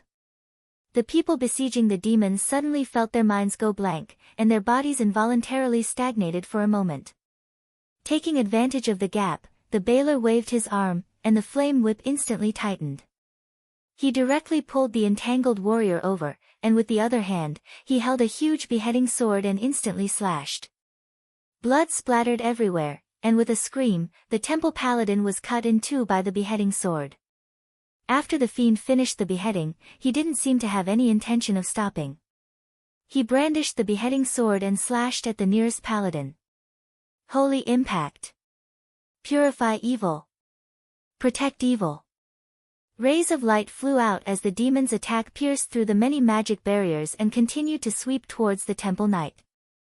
The temple knight who was attacked swung his sword horizontally. Clang. The sound of metal clashing could be heard as he was sent flying and crashed into a nearby wall. Just as he was about to follow up with another attack, a dozen divine spells attacked him. Although none of the priests, temple knights, or paladins had reached the legendary rank, the demon's power was suppressed in the main material plane.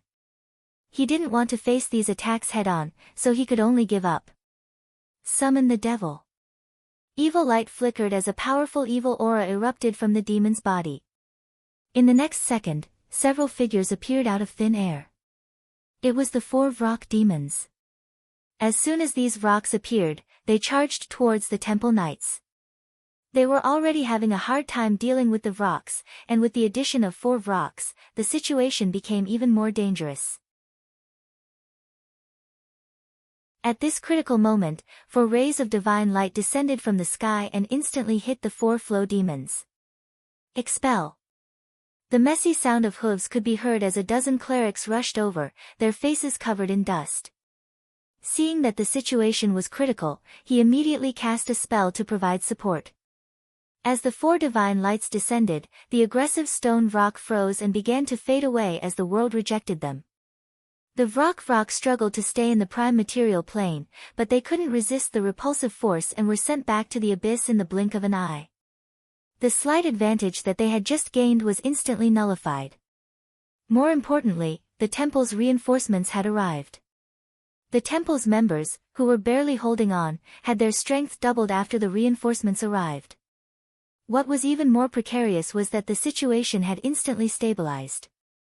The battle was in a stalemate once again. A powerful evil force came from afar. Su Luan sensed this force from afar. This evil force full of death, slaughter, and chaos was constantly destroying the surroundings. The chaotic and intense energy fluctuations came from afar. Su Luan didn't directly use a transmission spell to go there.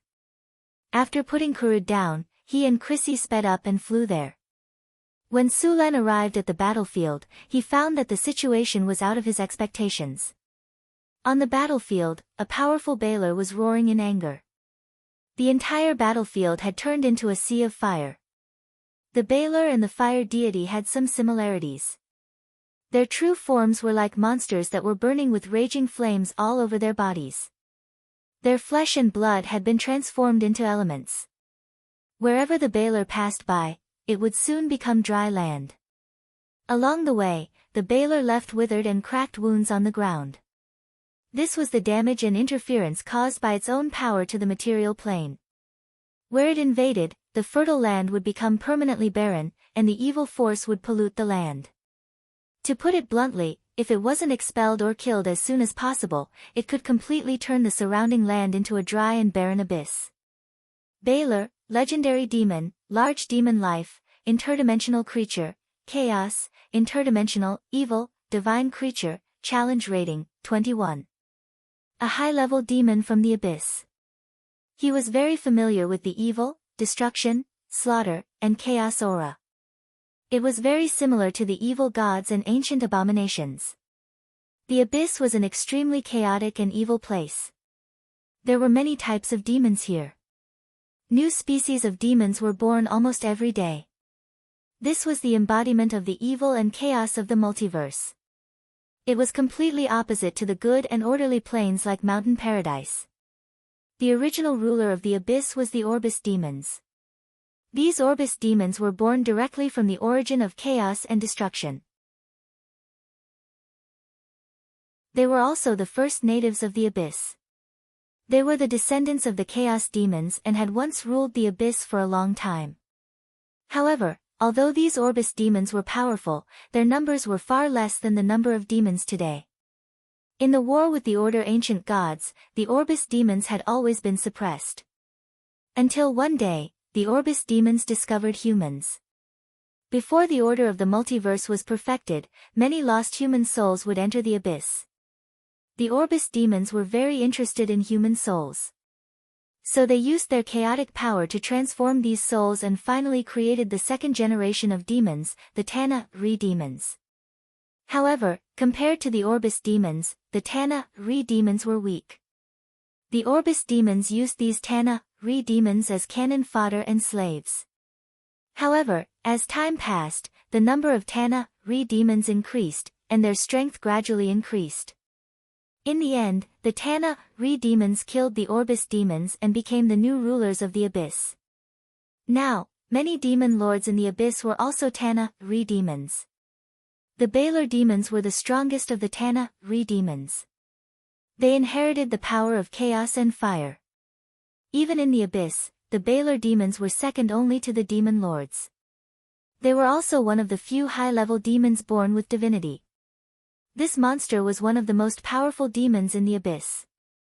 If they were in the abyss, with the bonus of the abyss power, their challenge rating would reach level 26.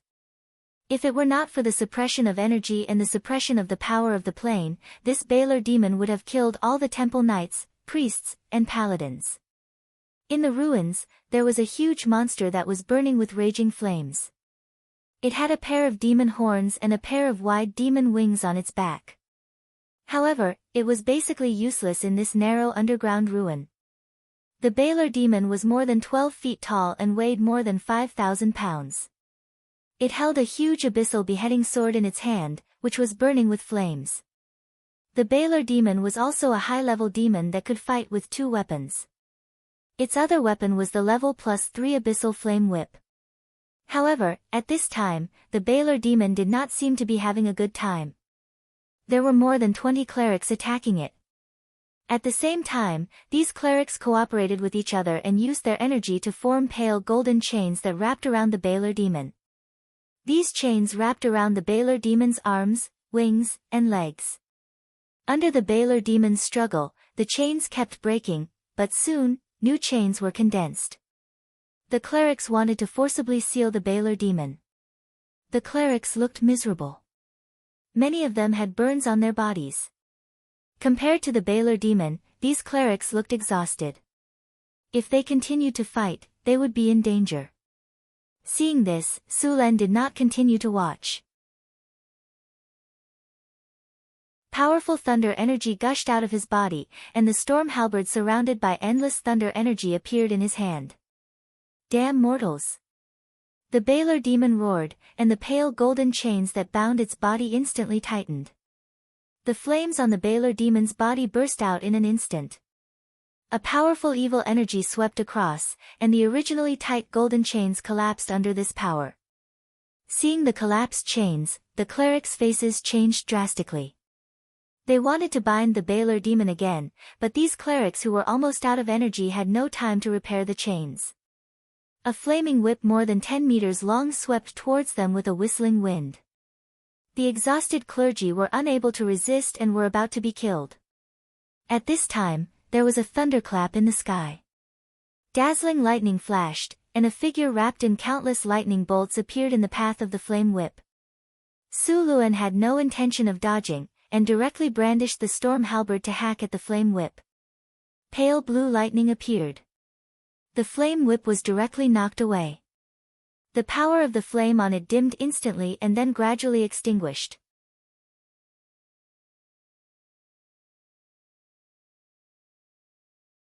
Chapter 506. The Baylor flicked its wrist and put away the flame whip. Its eyes were fixed on Sulen. It was very cautious of Sulen's sudden appearance. A demigod from the material plane? No, you're a human. The Baylor felt the divine power on Sulen's body, and there was a look of greed in its eyes. Divinity was very important to them. If they wanted to become a demon lord, they couldn't do without it. Originally, the Baylor came to the roof of the material plane to plunder a batch of souls and flesh. It didn't expect to meet a human with divinity. This was a delicious meal delivered to its door. In the previous confrontation, neither side used their full strength. It could only be regarded as a test. The Baylor in front of him wanted to snatch Sulen's divinity, but Sulen also wanted to snatch his divinity. Sulen would never complain about having too much divinity. Although the Baylor was suppressed by the power of the plane, its challenge level was as high as 21. If the paladins, priests, and paladins did not rely on divine power to suppress it, they would have been wiped out long ago. But even so, they had paid a heavy price. More than half of them were killed or injured. However, although the Baylor's strength was not bad, it was still far from Sulen's. If it was in the abyss, the Baylor could use its full strength to fight a few rounds with Sulen. Now that it was in the material plane, it was even less of a match. However, to prevent the Baylor from discovering Sulen's true strength and escaping back to the abyss, Sulen still had to hide his strength.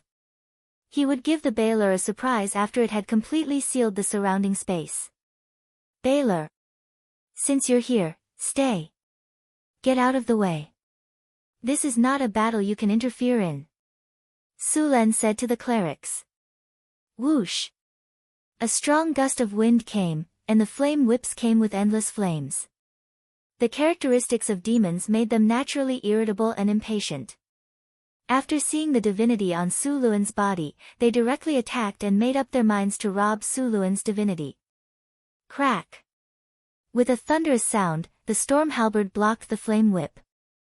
However, just as Sulen blocked the flame whip, the Baler's other hand swung the giant beheading sword at Sulen fiercely. A shrill sound of wind was heard as the huge beheading sword slashed towards Suluan with scorching flames. The heat it carried could melt steel. Suluan's figure flashed, and he instantly dodged this attack. Boom! There was a loud sound, and the place where Sulen had been standing just a moment ago became a big pit with flames. Fire! Just as it dodged the attack, the Baler suddenly revealed a sinister smile. Mind control. The Baler's, the Baler's, the Baler's, and his. There was an inexplicable whisper in Sulen's heart, and an evil force attacked his brain. However, as soon as it appeared, Sulen directly drove it out. Sulen's will was easily immune to this attack. Without being affected at all, Sulen turned over and landed on the ground. The Baler's expression seemed to be a little incredulous. After seeing that Sulen was not affected, it became even angrier. It roared and swung the beheading sword again. Bang! There was a loud sound of metal clashing. Sulen's storm halberd swept and easily blocked the beheading sword. Sulen did not just take a beating without fighting back. After blocking the beheading sword, Sulen's arm waved, and the storm halberd drew a circle and quickly slashed at the Baler's head. The sharp halberd blade carried endless lightning, causing the Baler's body to feel a slight sting. Thunder cut. The dazzling lightning instantly slashed. The Baler's body turned, and the beheading sword in its hand was thrown. Dang! The lightning flashed, and the powerful force swung the beheading sword. Sulen's wrist turned, and the storm halberd quickly slashed again. Dang! Dang! Continuous collisions sounded, and the tall Baler was beaten back by Sulen. The Baler felt the power from the beheading sword and looked at Sulen in shock. The human in front of it was actually stronger than it. After realizing that it could not take advantage of Sulen, the Baler's body flashed, and it wanted to use spell-like power to get rid of Sulen. Space imprisonment. Sulen released the spell that he had been preparing for a long time. The space was instantly locked, and the teleportation spell lost its effect. The teleportation light on the Baler's body dissipated before it could rise. Sulen sneered. He came here to kill this Baler. How could he give it a chance to escape? The Baler's face was filled with disbelief. It flapped its wings, trying to get away. At the same time, it released several spells towards Sulen. Law, Intimidate. Evil Aura. Blasphemy. Continuous aura flashed from the Baler's body, but whether it was Law, Intimidate or Evil Aura, they quickly dissipated after touching Sulen.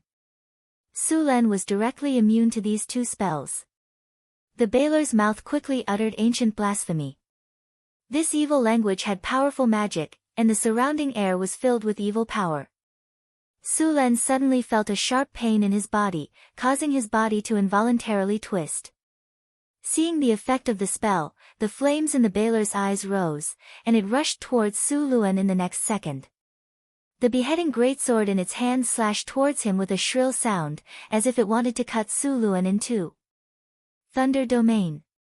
Dazzling lightning burst out from Sulen's body, and the endless power of thunder and lightning filled the space around him. The evil power in his body was instantly purified. Seeing the Baler rushing toward him, Sulen's body flashed, and he directly rushed toward it. Bang! The lightning and flames collided, and the loud roar shook the ears of the people around. The Baler couldn't help but take a step back. The lightning on Sulen's body skyrocketed, and a thundercloud appeared in the sky. countless lightning flashed in the thundercloud. With Sullen's attack, a bolt of lightning fell from the sky and hit the storm battle halberd in his hand. The weapon that was originally surrounded by lightning seemed to have completely turned into a bolt of lightning at this moment. Streaks of light quickly lit up one after another. Greater haste. Dragon strength. Greater bear's tenacity. Expose weakness. Greater fox's cunning. Greater eagle's glory. All troops, cheer. With more than a dozen spells on his body, Sulen waved the storm battle halberd and directly slashed toward the Baler's waist. Clang, clang, clang. The Baler waved its huge sword like a windmill, constantly blocking. However, after every block, its tall figure would take a step back. The flames on its body continued to rise, and its face became more and more angry. Under a series of attacks, the Baler's body retreated more than a dozen meters, and there were a lot of wounds on its body. Even the hand holding the beheading sword trembled slightly, and lightning constantly flashed on its body. Thunder's fury. The lightning in the sky gathered in Sullen's hand, and an amazing energy burst out in an instant. Sullen's body appeared beside the Baler in an instant, and then the storm battle halberd with the power of thunder fiercely slashed toward the Baler. The Baler, who had just recovered, felt the amazing power on the storm battle halberd, and a chill rose in its heart. A sense of crisis appeared in its mind. Without hesitation, the Baler held the beheading sword in one hand and the sword in the other hand to block in front of it. Rumble. The violent impact resounded through the earth. The Baler's tall body flew out directly. With a bang, it completely destroyed a burning house. The beheading sword in its hand was hit dozens of meters away, and a deep scar appeared on the beheading sword. Blood splattered, and a deep wound appeared on the Baler's chest. Demon blood gushed out. The blood was like gasoline, and it immediately burned when it fell to the ground. Just as Sulen and the Baler were fighting, in a forest not far from this battlefield, a group of black-robed people were busy quickly. This is a godsend opportunity. The Baler is dying. Get ready. The beautiful woman's eyes flashed with surprise. Your Excellency, what about the human? He is too strong, and it is likely to affect our plan. A black-robed man next to her reminded. He is the king of the kingdom of Florence. Don't worry about him. As long as we successfully seize the power of the Baler, he is nothing to be afraid of. The high priest shook his head and said. Your Excellency, it is still too risky to do it now. The black-robed man next to her said. Risk? What is not risky to do? How long have we been preparing? It has been decades. This is the best opportunity. If we miss it, we may not have such a chance again. The high priest suddenly turned around, and his gorgeous expression became cold and ruthless. A flash of ruthlessness flashed in his eyes. Act now. The high priest said coldly. Yes. The black-robed people around him were shocked. They did not dare to look at him and quickly lowered their heads. Soon, these black-robed people finished their preparations. At the same time, the Baler was just sent flying by Sulen. The high priest's eyes were cold, and he directly ordered, do it. With the order, a flash of light instantly rose from the runic circle. The next second, the flash of light rushed into the sky, crossed a distance of thousands of meters, and instantly hit the Baler on the ground. The Baler, who was about to get up, suddenly froze, and then he struggled frantically. At this time, the high priest also stood on a runic circle. A strange flash of light rose and flew directly toward the Baler.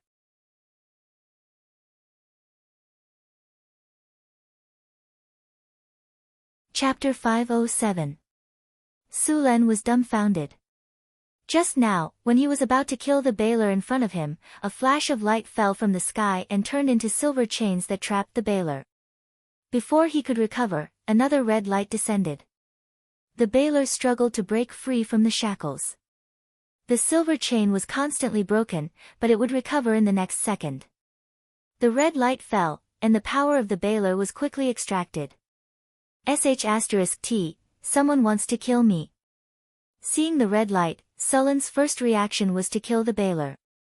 Just as he was about to do it, he suddenly realized that something was wrong. The red light was seizing the power of the Baylor. This situation suddenly reminded him of an organization, the Church of the Soul Snatchers. The Soul Snatcher Church was also an evil cult. However, this cult was very different from other evil cults. The fallen and the followers of evil gods sacrificed evil gods and demons in exchange for power. However, although the Soul Snatcher Church also sacrificed evil gods and demons, their goal wasn't the power bestowed by evil gods. Their goal was to seize all the power owned by the evil gods or demons. Compared to the evil gods, these people of the Church of the Soul Snatchers were crazier. Usually, they would disguise themselves as fallen or evil gods and lure ordinary people to fall and make them believe in evil gods or demons. They were hidden in the dark, but they were constantly making small moves in the dark. The origin of the Church of the Soul Snatchers was said to date back to the era before the Arcane Empire. Some arcanists wanted to seize the power of the gods and developed various methods. Later, a great arcanist invented the spell of ascension. Later, he tried to become a god, but he was directly blown up by the divine power and all kinds of information.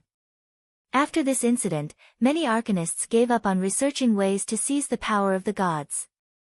However, there were also some who believed that the reason why the investiture of the gods failed was because the human body could not withstand so much divine power. Those people wanted to increase the strength of the human body so that the human body could contain more divine power. However, they soon discovered that there was a limit to the improvement of the physical body, and the further they improved, the more difficult it became. Moreover, even if they improved to the limit, the human body could not contain the power of so many gods. Later on, some people proposed to seize the power of evil gods or demons. Later on, because of some turmoil, this sect disappeared. Of course, it was said that they had disappeared without a trace. In fact, these people had just hidden themselves even deeper. Spirit snatching had succeeded in history, but the side effects were huge. Evil gods and demons were different from humans. They had a strong negative energy. Many times, they would directly degenerate into evil gods or demons. Sulen knew about this cult because he had found it in Hathaway's library some time ago. Sulen did not know how the Soul Snatcher Church had managed to steal the Baylor's power, but he figured it had something to do with the sacrifices they had made. The Baylor was probably the work of the Soul Snatcher Church. A cold light flashed in Sulen's eyes. These people dared to steal the Soul Snatcher Church's power. Chris. Sulen called the little succubus through the telepathic link. Master, I'm here. Chris's voice came. Come with me to take care of those guys who are here to take advantage of the situation. It didn't take long for Sulen to find the location of those people on the map. His figure flashed and appeared beside Chrissy. Although Sulen was furious that the Soul Snatchers had come to steal his kill, it was also an opportunity. Perhaps he could get a lot of benefits this time. Let's go. Sulen grabbed Chris's hand, and a flash of light rose from them. The next second, the two of them appeared above a runic circle. Who is it? The energy fluctuations of the teleportation spell immediately alerted the Soul Snatchers below. They immediately shouted when Sulen and Chris appeared. Sulen ignored them and turned his head to look at the coquettish priestess who was standing in another rune circle and preparing to absorb the power of the Baylor. This power is familiar. This is the power of a demon. As expected, the demon's descent this time is caused by you Soul Snatchers. Sulen immediately sensed the aura of these people. A cold light flashed in his eyes. Group charm. The Soul Snatchers who were about to attack suddenly froze. They then looked at Chris with mesmerized eyes. Evil spirit. Blasphemous word. At that moment, two evil forces appeared in an instant. Lightning flashed on Sulen's body, dispelling the evil force field around him. The priestess that had been standing in the other runic array also disappeared. Hathaway's group charm hadn't been able to control her. A dark shadow suddenly flew over. Su Luan's figure disappeared in an instant, and then appeared near the priestess. Ambush! Eat my spear! The dazzling lightning suddenly released a powerful force and pierced through the priestess' body. Endless lightning exploded from her body. The priestess' body stiffened. The negative energy in her body was instantly purified by the lightning. Countless indistinct evil spirits entangled together flew out of her body. At the same time, her beautiful face quickly aged. Her body quickly lost water and life force. In just a few seconds, she turned into an old woman with dry and coarse skin and an old face. This was her original appearance. Her previous appearance was just a forced transformation with the help of magic. After the evil energy in her body was purified, she instantly returned to her original appearance. After losing her magic and being severely injured, her life came to an end. Her body tilted and fell to the ground. Chris, quickly!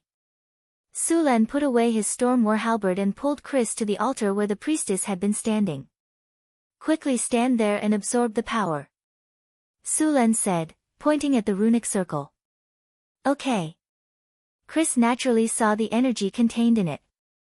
Without hesitation, her body flashed and instantly stood on it. By the way, order the disciples of the Soul Snatchers to cast spells with all their might and trap the Bailer. Chris could no longer speak at this time.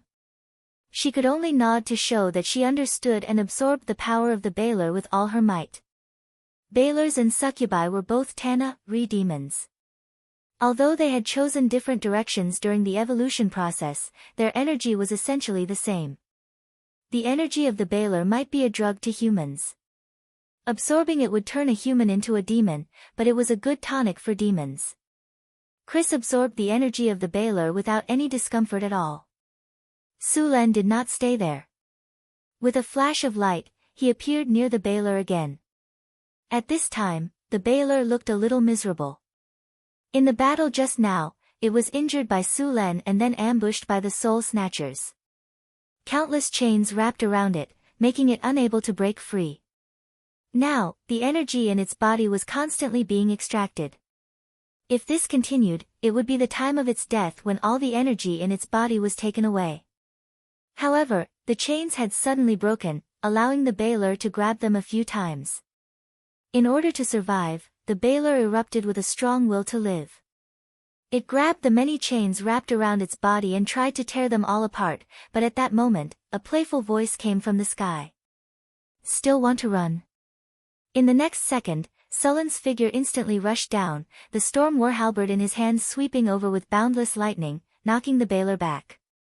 In order to let Chris absorb the energy of the Bailer, Su Lan did not kill it. With Su Lan blocking it, the Bailer had lost all hope of escaping. Under the extraction of the soul-snatching circle, its energy was constantly being absorbed. With Sullen's protection, the soul-snatching circle operated quickly, constantly extracting the energy of the Bailer and sending it into Chris's body. As the energy absorbed increased, Chris's aura became stronger and stronger. She was originally a Class 4 elite succubus, but now, she quickly reached the peak. A lot of energy was needed to break through to the legend rank, but it was not a problem for Chris at all. A legend rank Bailer was more than enough for her to advance. Soon, more and more energy was extracted. As the Bailer's energy decreased, the soul-snatching circle's energy absorption speed also increased. Finally, a powerful energy was extracted, and the flames on the Bailer's body disappeared. Its original legend rank aura also completely dissipated. At the same time, Chris's stagnant aura began to rise again. This time, she directly broke through the shackles of the legend rank and became a legend rank demon. After becoming a legend rank demon, Chris's strength did not stop. Instead, it continued to increase, but the speed of increase became even slower. Finally, the energy of the Bailer was completely drained by the soul-snatching circle, and Chris absorbed all the energy. After losing all its energy, the Bailer's life came to an end. The countless silver chains that originally bound it turned into specks of light at this moment, and the Bailer was blown by the wind and turned into a pile of ashes, leaving only the beheading sword and flame whip. A breeze blew, and the beheading sword and flame whip flew directly into Sullen's hands. As a legend rank demon, the weapons used by the Baler were naturally not ordinary. The main material of the beheading sword was abyss magic steel, while the flame whip was made of abyss magic steel mixed with the tendons of the abyssal fire lizard. Although the two items were not legend rank, the materials were very good.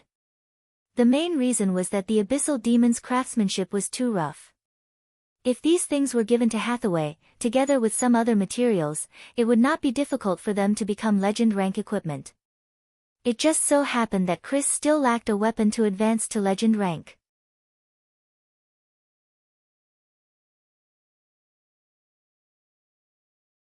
Chapter 508. With the death of the Baler, the chaos had come to an end. However, there was still a lot of work to be done. Blue Lake Town had been destroyed, and it needed to be rebuilt. Other than the residents who had been killed by the Baler, many had escaped to the surrounding wilderness. The town needed to be rebuilt, and the refugees needed to be settled as soon as possible. At the same time, because of the destruction of the Baler, a large part of the farmland here was destroyed and needed to be replanted in time. The destroyed farmland also needed to be purified of evil energy. There were a lot of things to do. In addition to these, Sulan also had to summon the paladins and give them rewards. After all, when the Baler was raging, these people helped stop him and reduced Florence's losses. As soon as the battle was over, Sulen found these people. At this time, there were less than 20 paladins left, and all of them were injured. After Sulen came here, he directly used physical healing to treat these people's injuries. The effect of physical healing was very good. Except for a few who were seriously injured, the injuries of the others were almost healed. Even the rest were fine. Sulen expressed his gratitude to these paladins and priests and promised to give rewards. The rewards for those who died in the battle would be doubled. Then he found a relatively intact house in Blue Lake Town for them to live in. Among these paladins, except for 2 who had recovered and went back to report to the paladin, the others lived here for the time being. After arranging these people, Sulen went to check on Chrissy. Chrissy, who had just completed her advancement, had not yet controlled her power. Through the spirit-devouring array, she could at most seize about 80% of the energy. Chrissy had 80% of the Baler's power. Not only the power, but also the divinity of the Baler. Divinity was different from other energies. Chrissy did not directly absorb it now. There was still a lot of residual consciousness of the Baler on it. If she absorbed it directly, it was very likely that the Baler would take the opportunity to resurrect. This kind of thing was not unprecedented. In the multiverse, many gods had been resurrected through various methods. Chrissy was not a legendary demon before. Once she engaged in a battle of wills, the consequences would be very dangerous, so the best way was to temporarily seal this divinity. After she fully adapted to her own energy, she would try to absorb it slowly. The Baler had a total of 7 points of divinity. If he had a little more, he would have been able to advance to a demon lord. But now, all of this divinity had been obtained by Chris. Sulen took out a magic staff and used the power of thunder to seal all the divinity of the Baler in one place. Endless power of thunder entered Chrissy's body and then continuously squeezed the divinity of the Baler. This process was very painful, and the taste of thunder and lightning was not pleasant. However, the little succubus often enjoyed the treatment of plasma cannons, so her resistance to thunder and lightning had obviously increased. In addition, Sullen's lightning was not an attack. Although it was uncomfortable, it was still bearable. Soon, the Baler's divinity was all squeezed into one place. Then, a dozen lightning chains separated from Sullen's body and completely sealed the divinity. With a flash of lightning, a lightning rune appeared on Chris's arm. After all, the power seized by the spirit-devouring circle was not from her own cultivation. It would take some time to digest and master it. At the same time, the Baler's power had a lot of negative will, which Chris had to remove by herself. After Chris completed her advancement, Sulen looked around at the people of the Church of Soul Snatchers. These people were still under Chris's control. The charm of a legendary succubus was very powerful. Sulen did not plan to kill these people for the time being. They might be useful in the future. He ordered these people to pack up and then let them return to Harvest City to wait for orders. After checking that there were no fish that had escaped the net, Sulen left with Chris. After returning to Harvest City, Sulen asked the Imperial Guard to pass on his orders and then directed the City Hall to start the post-disaster reconstruction work. This time, the Baler's energy was sucked out by the spirit-devouring circle. Sulen did not get any experience, legendary skill points, or soul crystals from it. In the end, he only got a gold treasure chest and some experience from the people of the Church of Soul Snatchers. If Chris did not successfully become a legendary, it would be a big loss. Without the Baler's interference, the post-disaster reconstruction work went very smoothly. The nobles around all contributed money and manpower. The news of Sulen's appearance was heard by the nobles the next day. Some of them wanted to curry favor with Sulen, but they did not dare to neglect his orders. The first batch of supplies was quickly prepared. Then, Sulen notified Sanfelto City and asked Phyllis to send some officials over. At the same time, he also began to settle the score for the Baler incident. This time, it was not just Baron Brent who was involved, but he was the most unlucky one. With his strength alone, there was no way for him to carry out such a legendary demon summoning ritual. Of course, the Church of the Soul Reaver was involved in this, but many of the nobles around Harvest City were also involved. During this time, Sulen had ordered the Imperial Secret Service to collect all kinds of information. Although the Imperial Secret Service was not good at war, they were experts at collecting information. The nobles thought that they were doing things secretly, but in reality, the Imperial Secret Service had already investigated everything. After the investigation was completed, the people from Sanfelto City arrived and began to investigate the nobles. With the help of this demon incident, Sulen began to make a move on the nobles in the southern plains. After the last rebellion, Sulen wanted to clean up the area. However, considering that the nobles in the southern plains were already frightened at the time, if he was too aggressive, the nobles would very likely submit to the surrounding countries. At that time, it was very likely that the civil war would escalate into a war between Florence and several other countries. At that time, even if Sulen won, the southern provinces of the kingdom would be completely destroyed. Even the northern provinces that had just settled down would be in chaos again, so Sulen did not think too much about it. Now, with the demon incident caused by Baron Brent, it gave him a very good excuse. Of course, this incident was more to weaken the local noble's strength and increase his control over the south. Sulen currently lacked a large number of experienced grassroots officials. Although the academy in Sanfelto City had been training them, there was still a shortage of manpower. It would take at least 3 months for the basic officers to be trained.